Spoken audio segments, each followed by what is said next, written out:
பிள்ளைகளே, அவங்க எப்படியாவது நம்ம கவலைப்படுத்திடணும், நம்ம சந்தோஷமாக இருக்கக்கூடாது என்று நம்ம நினைப்பாங்க. ஆனால் ஆண்டவர் சொல்கிறார், நீங்கள் சந்தோஷமாக இருங்கள், சந்தோஷமாக இருங்கள். நம்ம சந்தோஷமாக இருப்பதற்கு ஒரு காரணம் என்ன அப்படின்னு கேட்டிங்கன்னா, சாந்த குணம் நமக்கு சந்தோஷத்தை தரும், கவலையை கொடுக்காது. கவலை என்பது வந்தாலும் நீங்கள் ஒன்றுக்கும் கவலைப்படாமல் எல்லாவற்றையும் குறித்து ஸ்தோத்திரத்தோடு கூடிய ஜெபத்தினாலும் வேண்டியதினாலும் தேவனுக்கு தெரியப்படுத்துங்க. உங்களுடைய கவலை எதனால் வந்திருக்குது என்பதை தேவனுக்கு தெரியப்படுத்துங்க.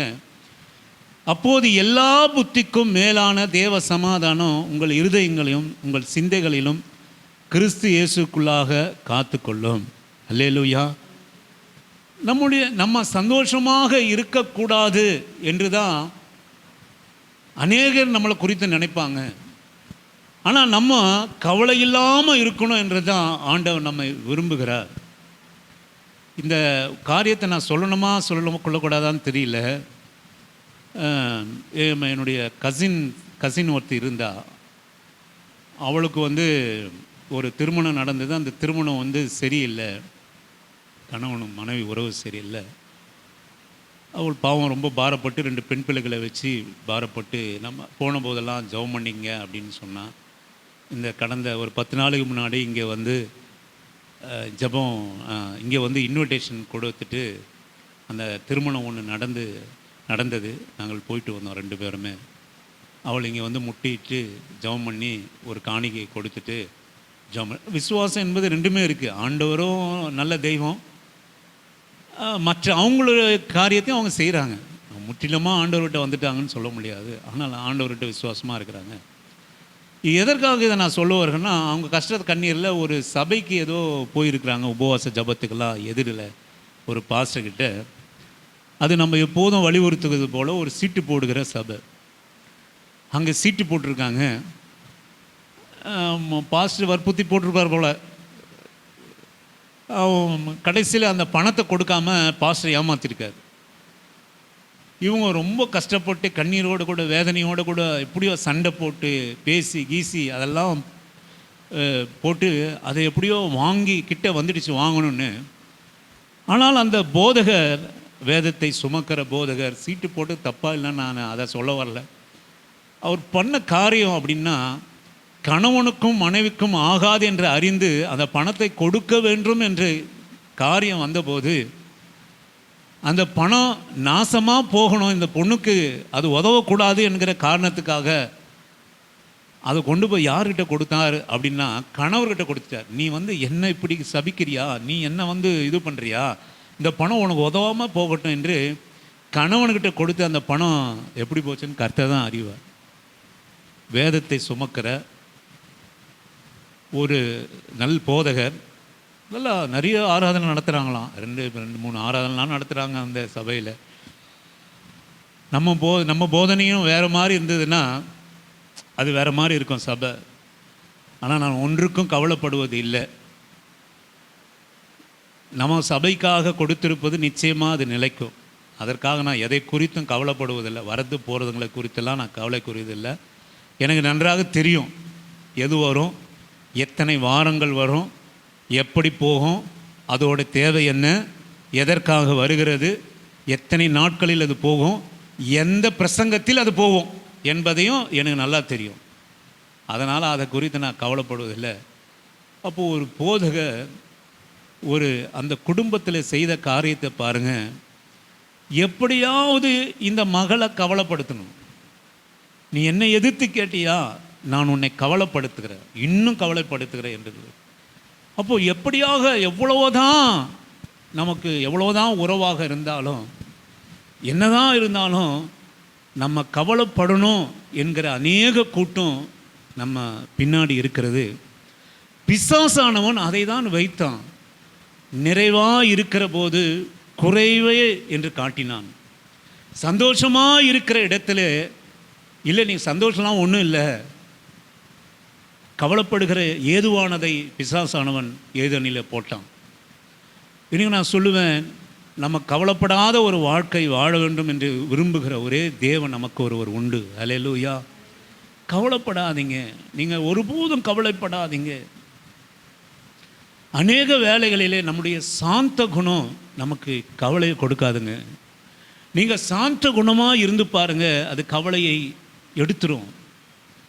சில நேரங்களில் வர கவலைகளை ஆண்டவர் சொல்லிக் கொடுக்கிறார். எல்லாவித ஸ்தோத்திரத்தோடு கூட ஜபத்தோடு கூட தேவனுக்கு தெரியப்படுத்துங்கள். எல்லாவற்றுக்கும் மேலான தேவ சமாதானம் உங்களை இருதயத்தை ஆட்கொள்ளும்.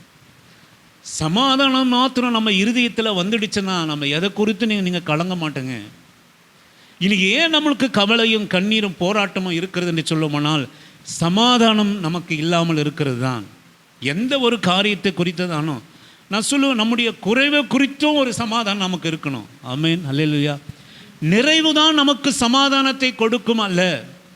ஒருவேளை நிறைவானது ஒரு மனுஷனுக்கு சமாதானத்தை கொடுக்கலாம், ஆனால் குறைவிலும் சமாதானத்தை கொடுக்கிற ஒரே ஆவியானவர், ஒரே கர்த்தர் நமக்காக உண்டு. ஆமென், அல்லேலூயா.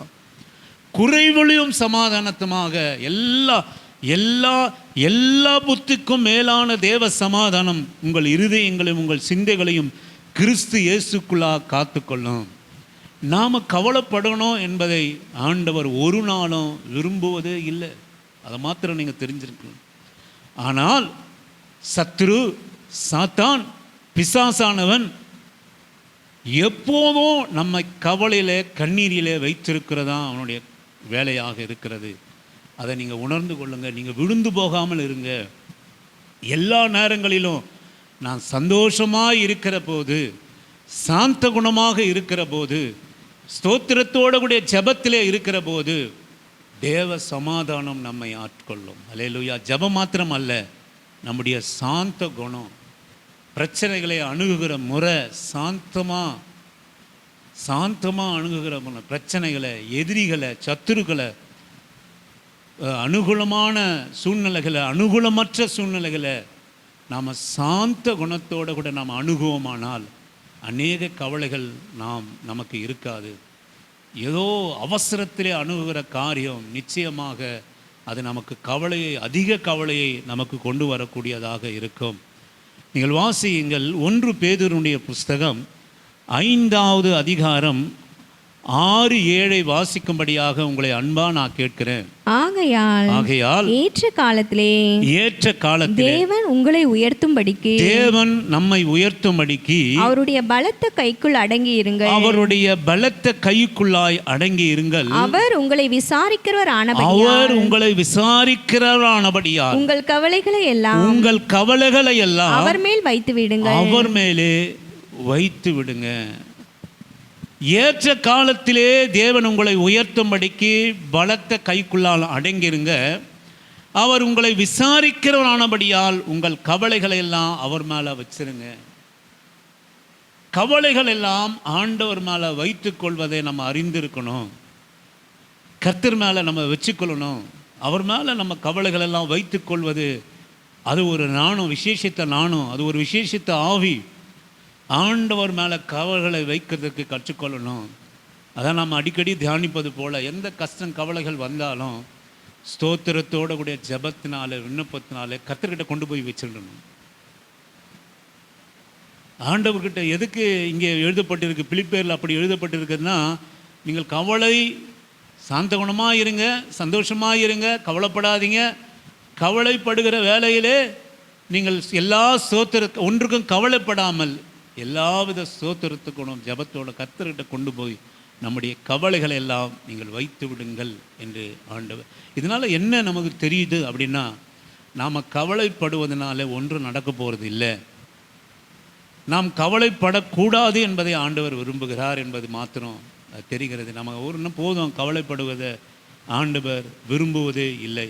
1 கொரிந்தியர் புஸ்தகம் 9வது அதிகாரம் 9வது வசனத்தை நீங்கள் வாசிக்கும்படியாக உங்களை அன்பா நான் கேட்கிறேன்.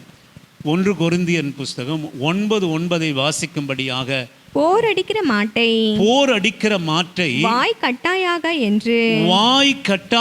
என்று மோசேயின் பிரமாணத்திலே எழுதியிருக்கிறதே. மோசேவனுடைய பிரமாணத்திலே எழுதியிருக்கிறதே. தேவன் மாடுகளுக்காகவே கவலையாக இருக்கிறாரே. கவலையா இருக்கிறாரே.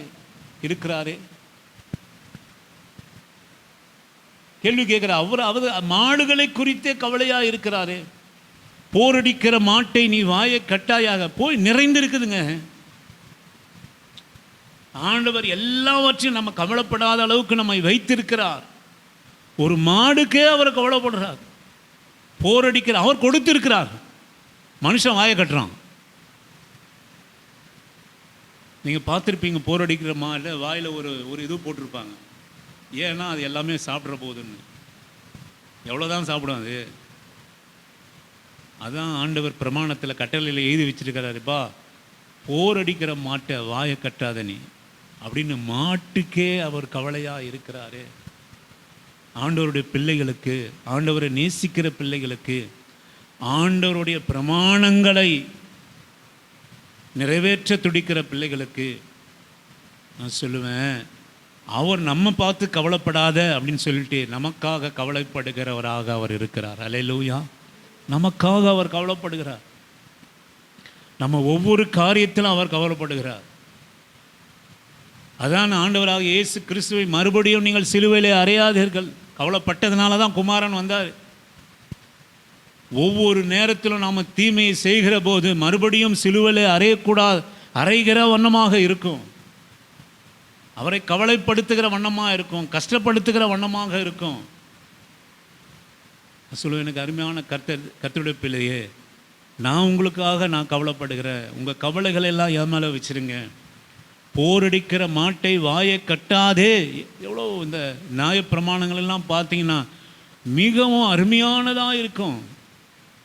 பிரமாணம் மோசமான பிரமாணம் அப்படின்னு சொல்லுவாங்க. நியாயப்பிரமாணம் நம்ம விடுவிக்க கூடாதேன்னு பவுல் சொல்லுவார். ஆனால் அதே நியாயப்பிரமாணத்தில் எத்தனை இரக்கம் தெரியுங்களா? எத்தனை இரக்கம். நீங்கள் வாசித்து பார்த்தீங்கன்னா ஒவ்வொரு விஷயத்திலும் ரூத்தானவள் போஷிக்கப்பட்டது நியாயப்பிரமாணத்தினால தான். நீ அறுப்பு அறுக்கிற போது சிந்துகிற நெல்மணிகளை நீ விடாதே. எப்போ பாருங்க கவலைப்படுறார் பாருங்க. ஒரு ஏழை விதவைக்காக ஆண்டவர் கவலைப்படுகிறார். எத்தனை ஏழை விதவை அது போஷித்திருக்கும். எத்தனை திக்கற்ற பிள்ளைகளை அந்த ஒரு கவலையுள்ள வார்த்தை போஷித்திருக்கும். நீங்கள் கொஞ்சம் கவனித்து பாருங்க. அவர் சொல்கிறாரு, உன்னுடைய அறுப்பின் நாட்களிலே நீ அறுத்துட்டு போயிடு. நீ விதைச்சத்தை அறுத்து, ஆனால் கீழே சிந்துதே அதை நீ ஒருபோதும் நீ எடுக்காது, அப்படியே விட்டுரு. அது விதவைகளுக்கும் திக்கற்ற பிள்ளைகளுக்கும் அது உதவும். அவங்க சாப்பிட்றதுக்கு அது உதவும். எவ்வளோ நீங்கள் கவனமாக இருக்கிறார் பாருங்கள். எப்படி ஒரு நல்ல தெய்வம் பாருங்கள். நான் இன்றைக்கும் நான் சொல்லுவேன், நீங்களும் நானும் கவலைப்படுறதுனால நம்ம வாழ்க்கை இல்லவே இல்லைங்க. நீங்கள் உங்கள் புள்ள மேலே படுற கவலை, உங்கள் பிள்ளைகள் மேலே நாம் படுகிற கவலையினால் உங்கள் பிள்ளைகள் வாழ்ந்துடலை. அது மட்டும் நீங்கள் தெரிஞ்சிடுங்க. நம்மளையும் நம்முடைய பிள்ளைகள் மேலும் ஆண்டவர் இறக்கப்படுவதனாலே நம்ம வாழ்ந்து கொண்டு இருக்கிறோம் இன்றைக்கும். ஆமென், அல்லேலூயா, ஆமென்.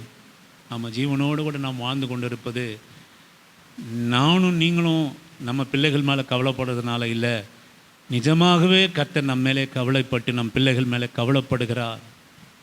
கவலைப்படுறதுனால தான் இன்றைக்கு நானும் நம் பிள்ளைகளும் நாம் வாழ்ந்து கொண்டு இருக்கிறோம் என்பதை நீங்கள். அவர் மாடுகளுக்கு கவலைப்படுறார், மாடுகளுக்காகவே கவலைப்படுறார். அப்படிப்பட்ட தெய்வம் நமக்காக அவர் இருக்கிறார். நமக்கு தெரிந்த வசனம்தான் மத்தேயு சுவிசேஷ புத்தகம் 6வது அதிகாரம் 24 34 வரை. நீங்கள் கொஞ்சம் கவனமாய் அதை தியானிக்கும்படியாக நான் கேட்கிறேன். 2 எஜமான்களுக்கு ஊழியம் செய்ய ஒருவனாலும் கூடாது. ஒருவனை பகைத்து மற்றவனை சிநேகிப்பான். அல்லது ஒருவனை பற்றிக்கொண்டு மற்றவனை அசட்டை பண்ணுவான்.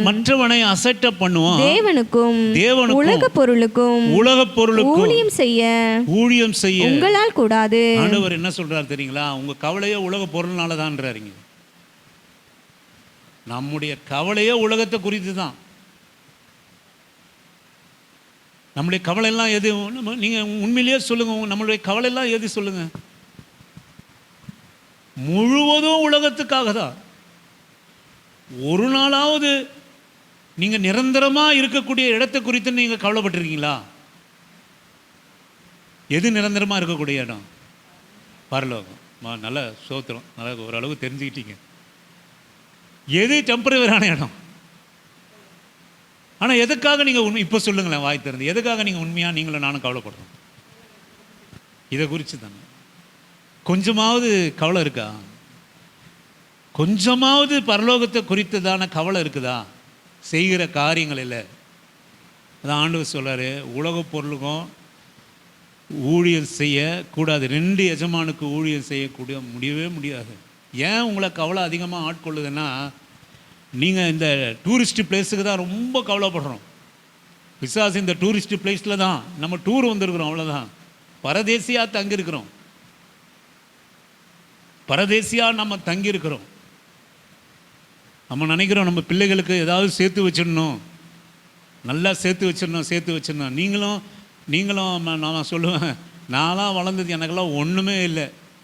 சேர்த்து யாரும் வைக்காதனால தான் நம்ம வளர்ந்தோம். கர்த்தர் நம்மளை கைவிடலையே. நம்ம பிள்ளைகளுக்குள்ளாக ஒரு உழைப்பை நம்ம வைக்கணும். கவலைப்படக்கூடாதுன்னு நம்ம உழைக்க கற்றுக்கொள்ளணும். கவலைப்படக்கூடாது, உழைக்க கற்றுக்கொள்ளணும். வேலை செய்ய கற்றுக்கொள்ளணும். வேலை செய்ய கையின் பிரயாசத்தில் உண்மையாக இருக்க, செலவு செய்கிறதுல உண்மையாக இருக்க கற்றுக்கொள்ளணும். பிள்ளைகளுக்கு நம்ம பெரிய சொத்து, பிள்ளைகளுக்கு சொத்து சேர்க்கத்து வைக்கிறதில்ல. நான் சொல்லுவேன், அவனுடைய வாழ்க்கை அவன் நம்ம பார்க்க போகிறதில்ல. அவன் வாழ்க்கை அவன் உழைச்சி அவன் வாழ்ந்து வாழணும், அவ்வளோதான். கர்த்தர் கொடுத்தா உண்டு, இல்லாட்டியும் பரவாயில்ல, அதை குறித்து கவலை வேண்டாம். என் பிள்ளைக்கு எதுவுமே நம்ம வைக்கலையே, என் பிள்ளைக்கு எதுவுமே பெருசாக வைக்கலையே, நம்ம எதனால் வச்சாலும் அதில் திருப்தி ஆக போகிறதில்ல. 1 ஏக்கர் வச்சாலும் சரி, அதில் திருப்தி ஆகிட்டோமா? ஒரு நாளில் நமக்கு ஒன்றுமே இல்லை. இப்போ கர்த்தர் ஓரளவுக்கு ஆசீர்வச்சிருக்கிறார், அது நம்ம திருப்தி ஆகிட்டோமா? இல்லை, திருப்தி ஆகலையே. அதுதான் இருதயம். நீங்கள் வாசிய ஆகியால் எண்ணத்தை உண்போம், எண்ணத்தை குடிப்போம் என்று உங்கள் ஜீவனுக்காகவும் எண்ணத்தை உடுப்போம் என்று உங்கள் சரீரத்திற்காகவும் கவலைப்படாது இருங்கள் என்று உங்களுக்கு சொல்லுகிறேன். ஆகாரத்தை பார்க்கிலும் ஜீவனும் உடையை பார்க்கிலும் சரீரமும் விசேஷித்தவைகள் அல்லவா. ஆகாயத்து பட்சிகளை கவனித்து பாருங்கள். அவைகள் விதைக்கிறதும் இல்லை, அறுக்கிறதும் இல்லை, களஞ்சியங்களில் சேர்த்து வைக்கிறதும் அவைகளையும் உங்கள் பரமபிதா பிழைப்பூட்டுகிறார். அவைகளை பார்க்கிலும் நீங்கள் விசேஷித்தவர்கள் அல்லவா. கவலைப்படுகிறதுனாலே உங்களில் எவன் தன் சரீர அளவோடு ஒரு முழத்தை கூட்டுவான். உடைக்காகவும் கவலைப்படுகிறது என்ன? காட்டு புஷ்பங்கள் எப்படி வளர்கிறது என்று கவனித்து பாருங்கள். அவைகள் உழைக்கிறதும் இல்லை, நூற்கிறதும் இல்லை. என்றாலும் சாலமோன் முதலாய் சர்வ மகிமையிலும் அவைகளில் ஒன்றைப் போலாகிலும் உடுத்தி இருந்ததில்லை என்று உங்களுக்கு சொல்லுகிறேன். அற்ப விசுவாசிகளே, இன்றைக்கு இருந்து நாளைக்கு அடுப்பிலே போடப்படும் காட்டு புல்லுக்கு தேவன் இவ்விதமாக உடுத்துவித்தார். உங்களுக்கு உடுத்துவிப்பது அதிக நிச்சயம் அல்லவா. ஆகையால் எண்ணத்தை உண்போம், எண்ணத்தை குடிப்போம், எண்ணத்தை உடுப்போம் என்று கவலைப்படாதிருங்கள். இவைகள் எல்லாம் அஞ்ஞானிகள் நாடி தேடுகிறார்கள். இவைகள் எல்லாம் உங்களுக்கு வேண்டியவைகள் என்று உங்கள் பரமபிதா அறிந்திருக்கிறார். முதலாவது தேவனுடைய ராஜ்யத்தையும் அவருடைய நீதியையும் தேடுங்கள். அப்போது இவையெல்லாம் உங்களுக்கு கூட கொடுக்கப்படும். ஆகையால் நாளைக்காக கவலைப்படாதிருங்கள். நாளைய தினம் தன்னுடையவர்களுக்காக கவலைப்படும். அந்தந்த நாட்களுக்கு அதினதின் பாடுகள் போதும் என்று சொன்னார். அருமையான தேவ ஜனமே, இவ்வளோ பெரிய வசனம் நீங்கள் அநேக சுவிசேஷ 4 சுவிசேஷ புத்தகத்திலும் இதை குறித்தப்பா, காகங்களை நான் போஷிக்கிறேன், காட்டு புல்லுக்கு உடுத்து வைக்கிறேன். அவைகளுடைய பிரமாணம் என்னன்னு கேட்டிங்கன்னா, அது உழைக்காமல் சாப்பிடணுன்னு. நமக்கு ஏதோ இல்லை உண்டான பிரமாணம் என்னன்னா, உழைச்சி உடுத்தணும் சாப்பிடணுன்றது. உண்மையாக நீங்கள் உண்மையாக ஒரு வேலையை செய்து அதில் உண்மையாக இருந்தீர்களானால், நான் சொல்லுவேன், நிச்சயமாக நாம் சம்பாதிக்கிற சம்பாத்தியம் எதுவாக இருந்தாலும் உணவுக்கு, உடைக்கு, இருப்பிடத்திற்கு குறைவில்லாமல் ஆண்டவர் நடத்த வல்லவராக இருக்கிறார். நீ எவ்வளவு சம்பாதிக்கிறன்னு பேச்சே கிடையாது. மனுஷனுக்கு உண்டான பிரமாணம் உழைப்பின் பிரமாணம். நீங்கள் உண்மையாய் உழைச்சி அந்த வருகிற வருமானத்தில் உண்மையாய் ஆண்டவர்கிட்ட ஜெபம் பண்ணி ஆண்டவர் ஒப்பு கொடுத்து கண்ணீரோடு ஒப்பு கொடுத்துன்னா, நீங்கள் சம்பாதிக்கிற பணம் ஒரு எவ்வளவா இருந்தாலும் சரி, இந்த கொஞ்சத்திலே ஆண்டவர் நம்மை வழி நடத்த அவர் வல்லவராக இருக்கிறார். ஆமே, கொஞ்சத்திலே அவர் பலப்படுத்த வல்லவராக இருக்கிறார். தானியேலும் யூத ஜனங்கள் பாபிலோனிலே அடிமைகளாக போனாலும் அவங்க சொன்னாங்க, நீங்கள் அழகும் புஷ்டியமாக இருப்பதெல்லாம் இந்த நல்ல சாப்பாடு, நீ எனக்கு வெறும் பருப்பு சாதம், அதை வெறும் விக்கிரகங்க படைத்தப்பட்டது. அவன் என்ன கண்டான் அப்படின்னு கேட்டிங்கன்னா, முழுவதுமாக பாபிலோனிலே நேபுகாத் நேச்சா விக்கிரகங்களுக்கு படைக்கப்பட்டதே அன்றி அவர்கள் புசிக்கவே மாட்டாங்க. அவங்க வெட்டுறது போடுறது எல்லாமே விக்கிரகுக்கு வச்சு படைச்சிட்டு தான் அதை கொண்டு வந்தாங்க. இதை அறிந்த தானியேல் சொன்னான், எனக்கு ஒன்றும் வேணாம், வெறும் பருப்பு மரக்கறி போதும், பலியிட்டு கொண்டு வருகிற எதையும் நான் புசிக்கிறது இல்லை, எனக்கு பருப்பு மரக்கறியும் போதும். அவன் சோதித்து பார்த்தான், அவனுடைய முகங்கள் பிரகாசமாக இருந்து. இது பெரிய தேவ ரகசியம், இது ஒரு பெரிய தேவ ரகசியம். கர்த்தருடைய கிரியை, ஆண்டவர் கிரியை நடப்பிக்கிறது. அது வெறும் பருப்பு மரக்கறியில் அவனுடைய முகம் மற்ற எல்லார் முகத்தை காட்டிலும் பிரகாசம் உள்ளதாய், ஒளி நிறைந்ததாக, புஷ்டி உள்ளதாக அது காணப்பட்டது. எனக்கு அருமையான தேவ ஜனமே, நான் சொல்லுவேன், நம்ம கையினுடைய பிரயாசம் எத்தனை குறைவுள்ளாக இருந்தாலும் நான் சொல்லுவேன், நம்மை நல்லா உடுத்துப்பார் ஆண்டவர், நல்லா உடுத்து. ஒரு ஐஸ்வர்யவான், உதாரணத்துக்கு நான் சொல்கிறேன், ஒரு ஐஸ்வர்யவான் 20,000 கொடுத்து ஒரு சட்டை எடுத்து போட்டாலும் சரி, நான் சொல்லுவேன், ஒரு ஏழை 250 ரூபா சட்டை போட்டாலும் சரி, நீ ஆண்டவருடைய பிள்ளையாக இருக்கிற போது, கர்த்தருடைய சமாதானம் உண்மையில் இருக்கிற போது, சாந்த குணம் உனக்குள்ளாக இருக்கிற போது, ஒரு திருப்தி அதில் இருக்கிற போது, நான் சொல்லுவேன், 250 ரூபா சட்டை பேசப்படுமே தவிர நான் 20,000 சட்டை பேசவே படாது. என் வாழ்க்கையில் நான் அறிந்திருக்கிறேன், என் வாழ்க்கை. நான் வேலைக்கு சேர்ந்த புதுசில் ஏதோ ஒரு ட்ரெஸ்ஸு, எவ்வளோ பிரயாணத்தில் சாப்பாட்டை கையில் இப்படி எடுத்துகிட்டு கஷ்டப்பட்டு ஒரு ட்ரெயின், ஒரு ஒரு பஸ்ஸு, மறுபடியும் அப்படி போயிருக்கிறேன். ஆனால் காரில் வருகிறவர்களும் சரி அல்லது பைக்கில் வருகிற சரி, அந்த ஆஃபீஸில் என்னை பார்த்து கேட்பாங்க, அப்பா ட்ரெஸ்ஸு, நான் ரொம்ப தாழ்மையான வேலையில் இருந்தேன். சார் என்னை பார்த்து அதிகாரிகள் கேட்பாங்க, இயேசுவின் நாமத்தினால நான் சொல்கிறேன், இந்த சட்டை எங்கே எடுத்த, ரொம்ப நல்லா இருக்கு. அது எங்கேயோ ஒரு இடத்துல போயிட்டு இப்போ பிளாட்பாரத்தில் எடுத்ததாக இருக்கும். ஆமென், அல்லேலூயா. பிளாட்பாரத்தில் எடுத்ததாக இருக்கும். ஸோ சட்டை எங்கே எடுத்த, ரொம்ப நல்லா இருக்கு. அவர் 1000 கணக்கில் சம்பாதிக்கிறவர், காரில் வந்து போகிறவர் என்ன பார்த்து கேட்பார், எங்கே எடுத்து, ரொம்ப நல்லா இருக்குப்பா சட்டை அப்படின்னு. நான் அப்போ சொல்லுவேன் அவர்கிட்ட, இதெல்லாம் வந்து நீங்கள் எடுக்க முடியாது சார் இந்த இடத்துலலாம் அப்படின்னு சொல்லுவேன். இதுல பெரிய ரகசியம் இருக்குது. நம்ம சம்பாதிக்கிற 10,000 ரூபாயில் கர்த்தர் கவலை இல்லாமல் நம்மளை குடும்பம் நடத்த வைப்பார். ஆமென், அல்லேலூயா. கவலை இல்லாமல் குடும்பம் நடத்த வைப்பார். ஆச்சரியமாக நம்மை நடத்த வைப்பார். ஒரு குறைவில்லாத நம்ம நடத்த வைப்பார். அநேகருடைய கண்களுக்கு ஆச்சரியமாக நம்ம பார்க்க வைப்பார். நான் சொல்லுவேன், நம்ம கவலைப்படாதீர்கள். அது பெரிய அதிகாரம், எல்லா அதிகாரத்தில் அவர் பேசுகிறார். ஆண்டவராக இயேசு கிறிஸ்து, கவலைப்படாத, ஒரு சரீரத்தை ஒரு முழம் கூட நீ பெருசாக்க முடியவே முடியாது நம்ம சரீரத்தில். ஆனால் நான் சொல்லுவேன், இந்த ஆத்துமாவுக்காக நீ கவலைப்பட்டனா ஆத்துமாவை பெரிதாக மாற்றிக்கொள்ள முடியும். ஆமென், அல்லேலூயா. சரீரத்தை ஒரு ஜான் கூட உன்னால் வளர வைக்க முடியாது, ஒரு இன்ச்சு கூட உன்னால் வளர வைக்க முடியாது. இந்த ஆத்துமாவை பெரிதாக நீ வளர வைக்க முடியும். ஆமென். நீங்கள் சொல்கிற நீங்கள் சொல்கிறத கேட்குறீங்களே, அவருக்கு ரொம்ப பெரிய மனசுப்பா. ஆமென், அல்லேலூயா. எப்படி வளர்ந்துச்சு பாருங்கள்.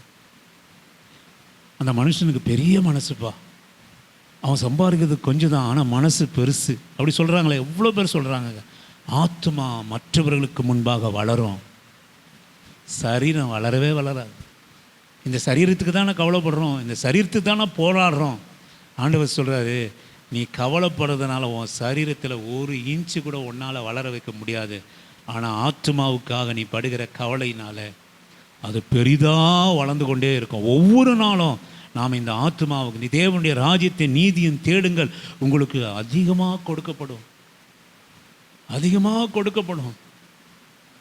ராஜ்யத்தின் நீதியும் தேட தேட கர்த்தர் நமக்கு அதிகமாக கொடுத்து கொண்டே இருப்பார், அதிகமாக கொடுப்பார். கர்த்தருக்காக நீங்கள் செய்கிற காரியம், கர்த்தருக்காக கவலைப்படுங்க, அவருடைய ஊழியத்துக்காக கவலைப்படுங்க. நான் கடந்த வாரம் கூட சொன்னேன், நான் சொல்லுவேன், எதற்குமே நம்ம பாத்திரமானே கிடையாதுங்க. நான்லாம் ஒரு லட்சக்கணக்கிலலாம் சந்திக்கிறதுக்கு பாத்திரவானே கிடையாது. நான் சொல்லுவேன், இந்த சபைக்காக கள்ளங்கபடம் இல்லாமல் நான் செய்த காரியம். ஒருவரும் நம்ம எவ்வளவோ நண்பர்கள் இருந்தாங்க, நல்ல ஆவிக்குரிய நண்பர்கள் இருந்தால், ஒருவரிடத்திலும் நாம் எதுவுமே பெற்றுக்கொள்ளாமல் கர்த்தர் முழுவதுமாக நம்ம சந்தித்தார். அந்த ஒரு காரியம்தான் என்னை ஆச்சரியமாக வழி நடத்துது. எனக்காக நீ செஞ்சிட்டியா அப்படின்னு ஆண்டவர் கவலைப்பட ஆரம்பிச்சிட்டாரு, கர்த்தர் கவலைப்பட ஆரம்பிச்சிட்டார். அதான் அவர் சொல்கிறார், தேவனுடைய ராஜ்யத்தின் நீதியும் தேடுங்கள், நீதியை தேடுங்கள், கர்த்தருக்குரியதை தேடுங்கள், ஆண்டவருடைய காரியத்தை தேடுங்க. இதுதான் பெரிய ரகசியம். இதெல்லாம் நம்ம என்ன நினைக்கிறோம், நம்ம இந்த ராஜ்யம் இதுலேயே தேடுவோம், இங்கேயே தேடுறோம் நம்ம. நான் சொல்ல, தேவனுடைய ராஜ்யம் நீதியும் தேடுங்கள், பின்பு எல்லாம் உங்களுக்கு கூட கொடுக்கப்படும். ராஜ்யத்தை தேடுங்க, ராஜ்யத்தை தேடுங்க. நான் சொல்லுவேன், ஆண்டவருக்காக நாம் கவலைப்படுகிறது ஒன்றும் வீணாகாது, ஒன்றும் வீணாகாது. கர்த்தருக்காக நீ கஷ்டப்படுகிற காரியம், நீ சுவிசேஷம் சொல்கிற காரியம், நீ சபைக்காக பிரயாசப்படுகிற காரியம், அவருடைய ஜீவனுள்ள தேவனுக்காக நீ பாராட்டுகிற வைராக்கியம், ஜீவனுள்ள தேவனுக்காக நம்ம கடைபிடிக்கிற நெறிமுறைகள், சாந்த குணங்கள், விட்டு கொடுக்கிறவைகள், மாற்றிக்கொள்கைகள், ஒன்றும் நம்ம எதையுமே இழந்து போக மாட்டோம். ஆண்டவருக்காக விட்டு கொடுப்பதை, ஒரு பணமானாலும் சரி, குணமானாலும் சரி, எதையுமே நீங்கள் பெருக்கிக் கொள்ளும். குணத்தினால வளருவீங்க, மனசினால் வளருவீங்க, ஆத்மாவால் வளருவீங்க. உங்கள் சரீரம் ஒரு முழத்தை கூட நீ கவலைப்படுறதுனால கூட்ட முடியாது. ஆனால் ஆண்டவருக்காக, நம்முடைய ஆத்மாவுக்காக நீ கவலைப்படுகிறது, மற்றவருடைய ஆத்மாவுக்காக நீ கவலைப்பட்டன்னா பெரிய மனசாக உனக்கு மாறும், பெரிய மனசாக மாறும். உன் மனசு வளர்ந்துக்கினே இருக்கும், உன் இருதயம் வளர்ந்து கொண்டே இருக்கும், உன் ஆத்மா வளர்ந்து கொண்டே இருக்கும், பரலோக ராஜ்யம் உனக்காக பெருகி கொண்டே இருக்கும். இவைகளை குறித்து நீங்கள், இது இல்லாதவர்களுக்காக இது பேசப்பட்டது. இன்னொரு உவமையை நீங்கள் கேட்டீங்கன்னா, லூக்கா சுவிசேஷ புத்தகம் 12வது அதிகாரம் 15வது வசனத்தை வாசிக்கும்படியாக, 15லிருந்து வாசிக்கும்படியாக உங்களை அன்பான. பின்பு அவர் அவர்களை நோக்கி பொருளாசை குறித்து எச்சரிக்கையாயிருங்கள், பொருளாசை குறித்து எச்சரிக்கையாயிருங்க. ஏனெனில் ஒருவனுக்கு எவ்வளவு திரளான ஆஸ்தி இருந்தாலும் அது அவனுக்கு ஜீவன் இல்லை. நீங்க தெரிஞ்சுக்கங்க, எவ்வளவு திரளான ஆஸ்தி இருந்தாலும் அது ஜீவனை தரவே தராது, ஜீவனை தரவே தராது.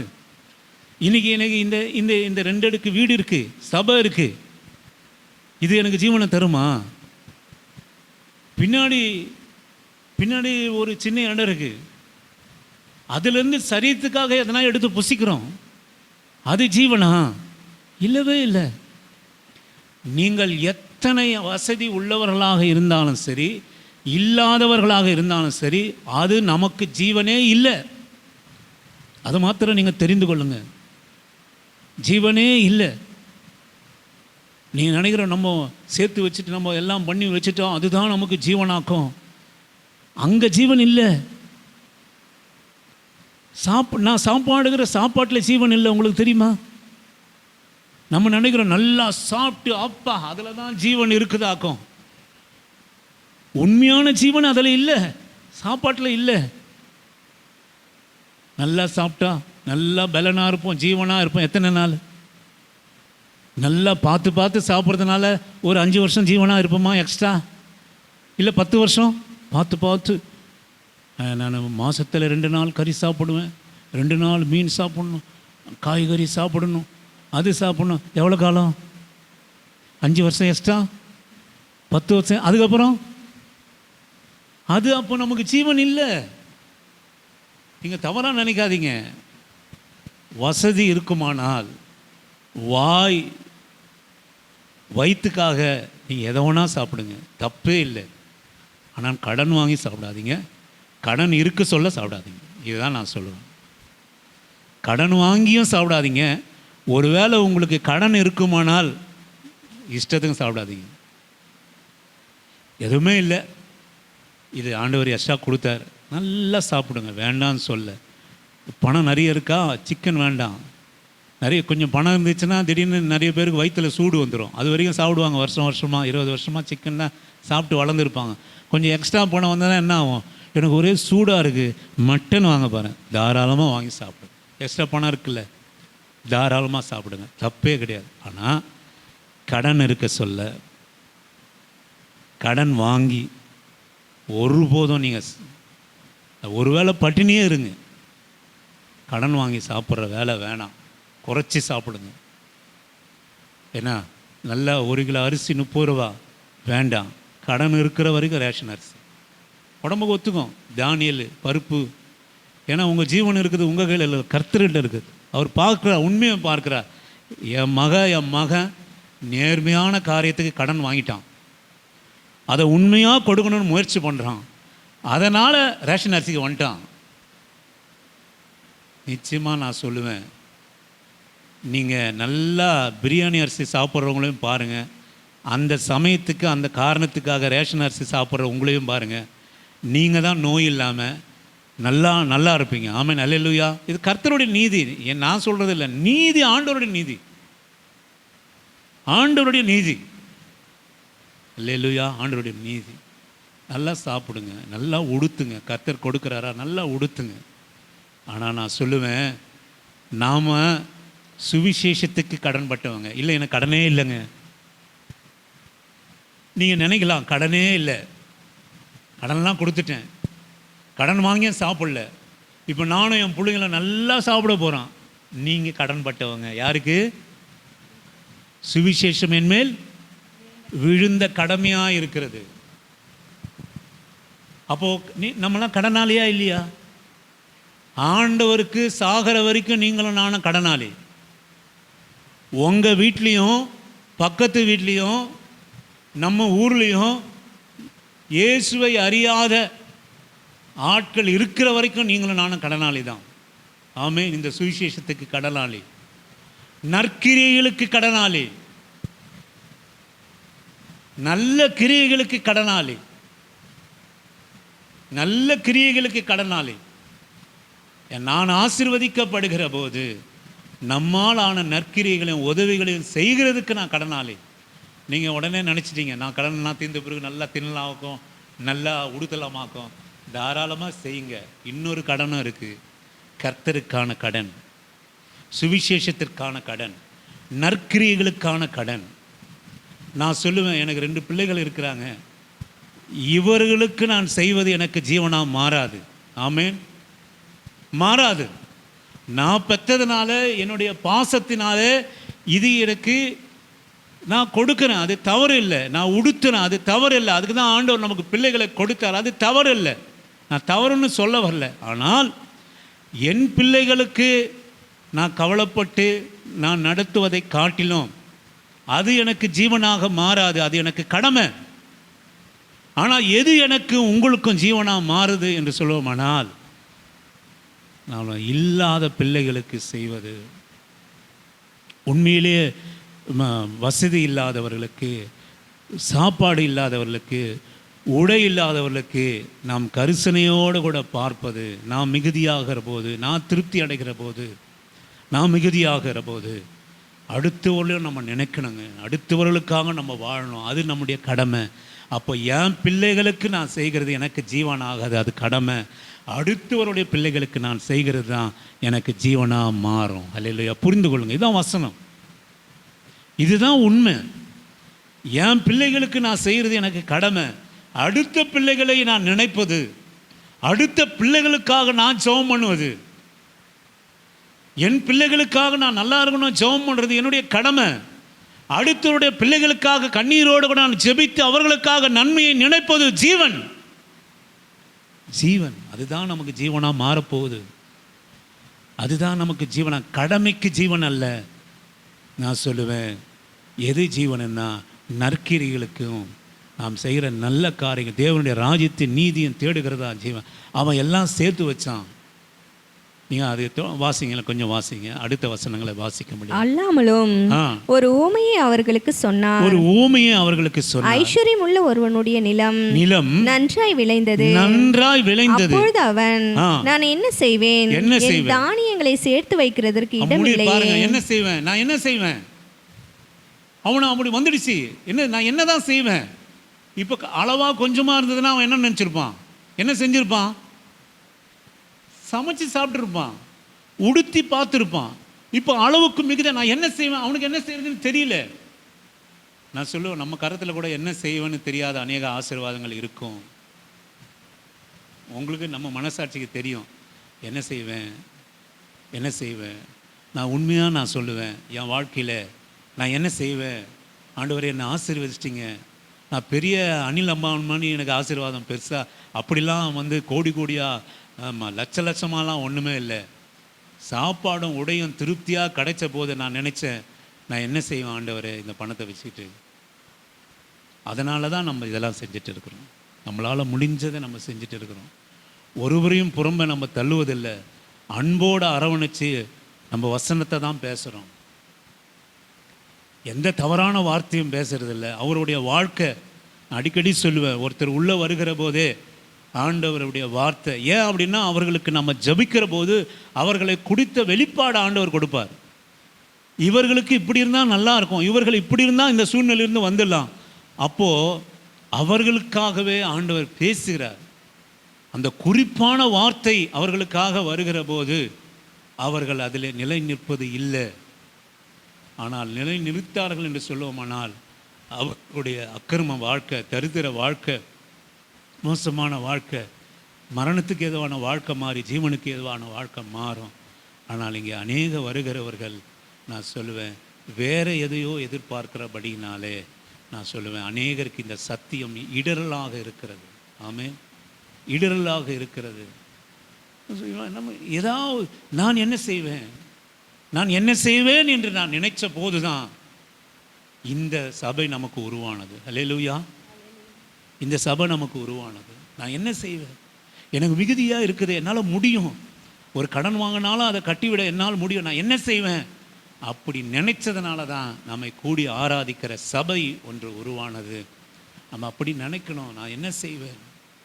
நமக்கு அதிகமாக விளைகிற போது நம்ம என்ன செய்வேன், என்ன செய்வேன். நீங்கள் வாசிங்க, தொடர்ந்து வாசிங்க. என்ன செய்வேன்?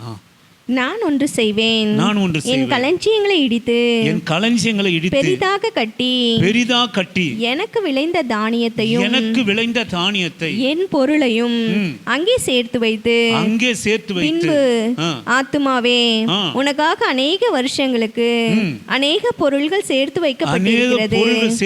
நீ இளைப்பாரி புசித்து குடித்து பூரிப்பாய் இரு என்று என் ஆத்துமாவோடு சொல்லுவேன். தனக்குள்ளே தனக்குள்ளே சிந்தித்து சொல்லிக் கொண்டான். தேவனோ அவனை நோக்கி மதிகேடனே, உன் ஆத்துமா உன்னிடத்திலிருந்து இந்த ராத்திரியிலே எடுத்துக்கொள்ளப்படும். அப்பொழுது நீ சேகரித்து வைத்தவைகள் யாருடையதாகும் என்றார். தேவனிடத்தில் ஐஸ்வர்யமாய் இராமல் தனக்காகவே பொக்கிஷங்களை சேர்த்து வைக்கிறவன் இப்படியே இருக்கிறான் என்றான். இப்படியே இருக்கிறான். எப்படி இருக்கிறான்? தேவனே அவனை நோக்கி மதிகேடனே, உன் ஆத்துமா இந்த நாளில் இந்த ராத்திரி எடுத்துக்கொள்ளப்படும். இந்த ராத்திரி எடுத்துக்கொள்ளப்படும். அதுக்கப்புறம் விளைஞ்சதை வச்சு சுகத்தை வச்சு பலத்தை வச்சு ஞானத்தை வச்சு ஒன்றுமே செய்ய முடியாது. நீங்களானாலும் சரி, இந்த ஓமையிலே வருகிற மனுஷனானாலும் சரி, எதுவுமே செய்ய முடியாது. இந்த களஞ்சியத்திலே இடித்து பெரிதாகி வைத்ததெல்லாம் நாளைக்கு வேறு ஒருவன் சாப்பிட்டாலும் அதனால அவனுக்கு ஜீவன் இல்லை. இவனுடைய கவலையை பாருங்க. அந்த ஓமையில அதுக்கப்புறம் தான் ஆண்டவர் சொல்றாரு, காகங்களை கவனித்து பாருங்கள், ஆகாரத்தை பார்க்கல. அதே ஓமி இங்க கொண்டு வர்றார்.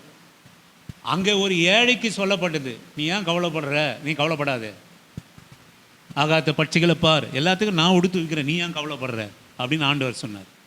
இங்கே ஒரு ஐஸ்வர்யனை பார்த்து இவனுக்கு ஒரு கவலை என்ன அப்படின்னா, இவன் சேகரித்து வைத்ததை ஏதாவது பண்ணணும், என்ன செய்யறதுன்னு தெரியல. அவரு பெரிய கவலை, நிறைய வந்துடுச்சு கையில், என்ன பண்ணுறதுன்னு தெரியல. அவனையும் பார்த்து ஆண்டவர் சொல்கிறாரு, இது ஜீவன் அல்ல, இன்றைக்கு உன் ஆத்துமா எடுத்துக்கொள்ளப்படுவனால் அதனால் உனக்கு இருந்தாலும் மேன்மைப்படாத. இல்லை, அவனுக்கும் இதே ஊமையாக தான் அவர் சொல்கிறார். ஆகாரத்தை பார்க்கல ஜீவன் விசேஷமாக இருக்கிறது. எதை அவர் வற்புறுத்துகிறார் என்று சொல்லுவோமானால், எனக்கு அருமையான கர்த்தருடைய பிள்ளையே, அவர் பொதுவாக எதை தான் சொல்லுவார்னா, நீ எதை குறித்தும் கவலைப்படாத, இருந்தாலும் கவலைப்படாத, இல்லைனாலும் கவலைப்படாத, சாந்த குணத்தோட ஒரு வாழ்க்கையை வாழ்ந்துட்டு போயிட்டாரு. அதிகமாக அது ஒன்றுமே இல்லையா மூக்குருந்தின்னு அழுதுட்டு இருக்காது. நான் உன்னை பார்க்குறேன், ஆகாயத்து பறவையை பாரு, எல்லாத்தையும் பாரு, அதை போஷிக்கிறேன், உன்னை போஷிக்க மாட்டேன். மாட்டுக்காக கவலை இருக்கிறேன்பா, புல்ல அழகாக நான் உடுத்து வைக்கிறேன், உனக்கு உடுத்து வைக்க மாட்டேன். கவலைப்படாத. நீ கவலைப்படுகிற போது என் விண்ணப்பை என் மேலே வந்து கண்ணீரோடு சோத்திரத்தோடு கூட துதிகளோடு கூட ஜெபம் பண்ணு. கவலை இங்கே கொண்டு வந்து போடு, நான் நடத்த மாட்டேன். ஏங்க 30,000 கோடியிலும் கல்யாணம் நடக்குது, வெறும் 5,000 ரூபாய்லாம் கல்யாணம் நடக்குது. ஆமாம், அப்படி தானே? ஒரு பொண்ணையும் ஆணையும் சேர்த்து வச்சு வாழ போகிறாங்க. எவ்வளவோ கோடிக்கணக்கில் செஞ்சோம் கல்யாணம் பண்ணுறான். சிம்பிளாக கொண்டு போய் எங்கேயோ ஒரு சர்ச்சில் கோவிலையும் கல்யாணம் பண்ணிவிட்டு அழகாக 2,000 3,000 கல்யாணம் பண்ணி வாழ்ந்துட்டு தான். திருமணம் என்பது ஒன்று தான் இல்லைங்களா? வாழ்கிற வாழ்க்கை, அதையும் கோர்ட் அங்கீகரிக்குது, அதையும் ஆண்டவர் அங்கீகரிக்கிறார். ஆனால் எதை அவர் பார்க்கிறார் என்று சொல்லுவோம்னால், வாழ்கிற வாழ்க்கை. யார் கேட்டா உன்னை 20 கோடி கல்யாணம் பண்ண சொல்லி? யார் கேட்டா? யாரை கூப்பிட்டு நீ சாப்பாடு போடுற? 20 கோடி பண்ணுற கல்யாணம் ஒரு நாள் ஏழை இருக்க மாட்டான். அந்த கல்யாணத்தில் ஒரு நாள் ஏழை இருக்க மாட்டான். ஏதோ சாதாரணமாக கல்யாணம் பண்ணுறவனுக்காவது ஏதோ ஒன்று 2 ஏழையாவது கூட்டி சாப்பாடு போடுவோம். கோடிக்கணக்கான கல்யாணம் பண்ணுறவன் ஒரு ஏழையாக இருக்க மாட்டான். நான் சொல்லுவேன், ரெண்டுத்தையும் ஆண்டவர் சொல்கிறாரு, இதுவும் உனக்கு ஜீவன் இல்லை, உன் கஷ்டமும் உனக்கு ஜீவன் இல்லை, உன் நஷ்டமும் உன் ஐஸ்வர்யமும் உனக்கு ஜீவன் இல்லை, எல்லாம் ஒரு காலில் போவோம். அதனால் எதை குறித்து நீ கவலைப்படாத, உன் ஐஸ்வர்யத்தை குறித்தே கவலைப்படாதன்றாரு. மற்றவங்க ஐஸ்வர்யத்தை குறித்து நான் ஏன் கவலை பண்ணணும்? இன்னைக்கு அநேகருடைய கவலையே என்ன தெரியுங்களா? நான் இப்படி இருக்கிறேன், அவன் அப்படி இருக்கான். ஆண்டவர் என்ன சொல்கிறாரு?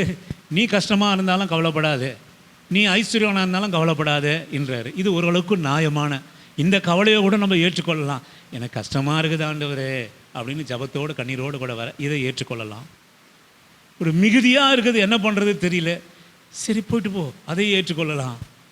ஆனால் யாருக்கோ ஒருவனுக்கு மிகுதியாக இருக்குதுன்னு நீ கவலை போட்டுன்னு உட்காந்து கண்ணீர் வச்சுட்டு இருக்கிறியே, இது எந்த விதத்தில் நான்? இன்றைக்கி அநேகருடைய வாழ்க்கையில் ஏன் கவலை அதிகமாகுது நம்முடைய வாழ்க்கையில், மனுஷ வாழ்க்கையில் அப்படின்னு கேட்டால், நம்மக்கிட்ட இல்லாமல் இருக்கிறதுல கவலை அவ்வளோ கிடையாது. நம்மக்கிட்ட இருக்கிறதுலையும் அவ்வளோ கவலை கிடையாது. அடுத்தவங்ககிட்ட இருக்கிறத பற்றி தான் நமக்கு கவலை உண்டாகிறது. நம்ம கையில் இருக்கிற பிரயாசம் எப்போ கவலையாக போகுது தெரியுங்களா? அடுத்தவனுடைய காரியத்தை பார்க்கிற போது மிகுதியான கவலை உண்டாயிடுது. அவன் அப்படி இருக்கிறான், நான்லாம் ஒன்றுமே கிடையாது, நான்லாம் ஒன்றுமே கிடையாது. என்கிட்ட 2 சவரத்தில் ஒரு நகர் தான் இருக்குது, அது வாங்கி 20 வருஷம் ஆச்சு. ஆனால் அவங்கக்கிட்ட பல விதமான 50 சவரம் இடுப்புலலாம் கட்டுறாங்க, ஒட்டியானம் அங்கே போடுறாங்க, இங்கே போடுறாங்க, 50-100 சவரம் அவங்கக்கிட்ட இருக்குது. கவலை கவலை. நான் என்னப்பா இது ஒரு சின்ன லேண்டில் சின்ன வீடு வச்சுருக்குறேன், அங்கே பார்த்தியா 4 மாடி கட்டி வச்சுருக்குறாங்க, அவங்களுக்கு எவ்வளோ வாடகை வரும் தெரியுமா? மாதத்துக்கு 50,000 வாடகை வரும். யார் கவலைப்படுறா? நீங்களும் நானும். இந்த கவலை ரொம்ப ரொம்ப மோசமான கவலை. அடுத்தவர்களை பார்த்து நீ கவலைப்படாவே படாத. ஒருவேளை ஏழ்மையாக இருக்கிறவளை பார்த்து கவலைப்படாது, அதுதான் ஜீவன். ஆமேன்.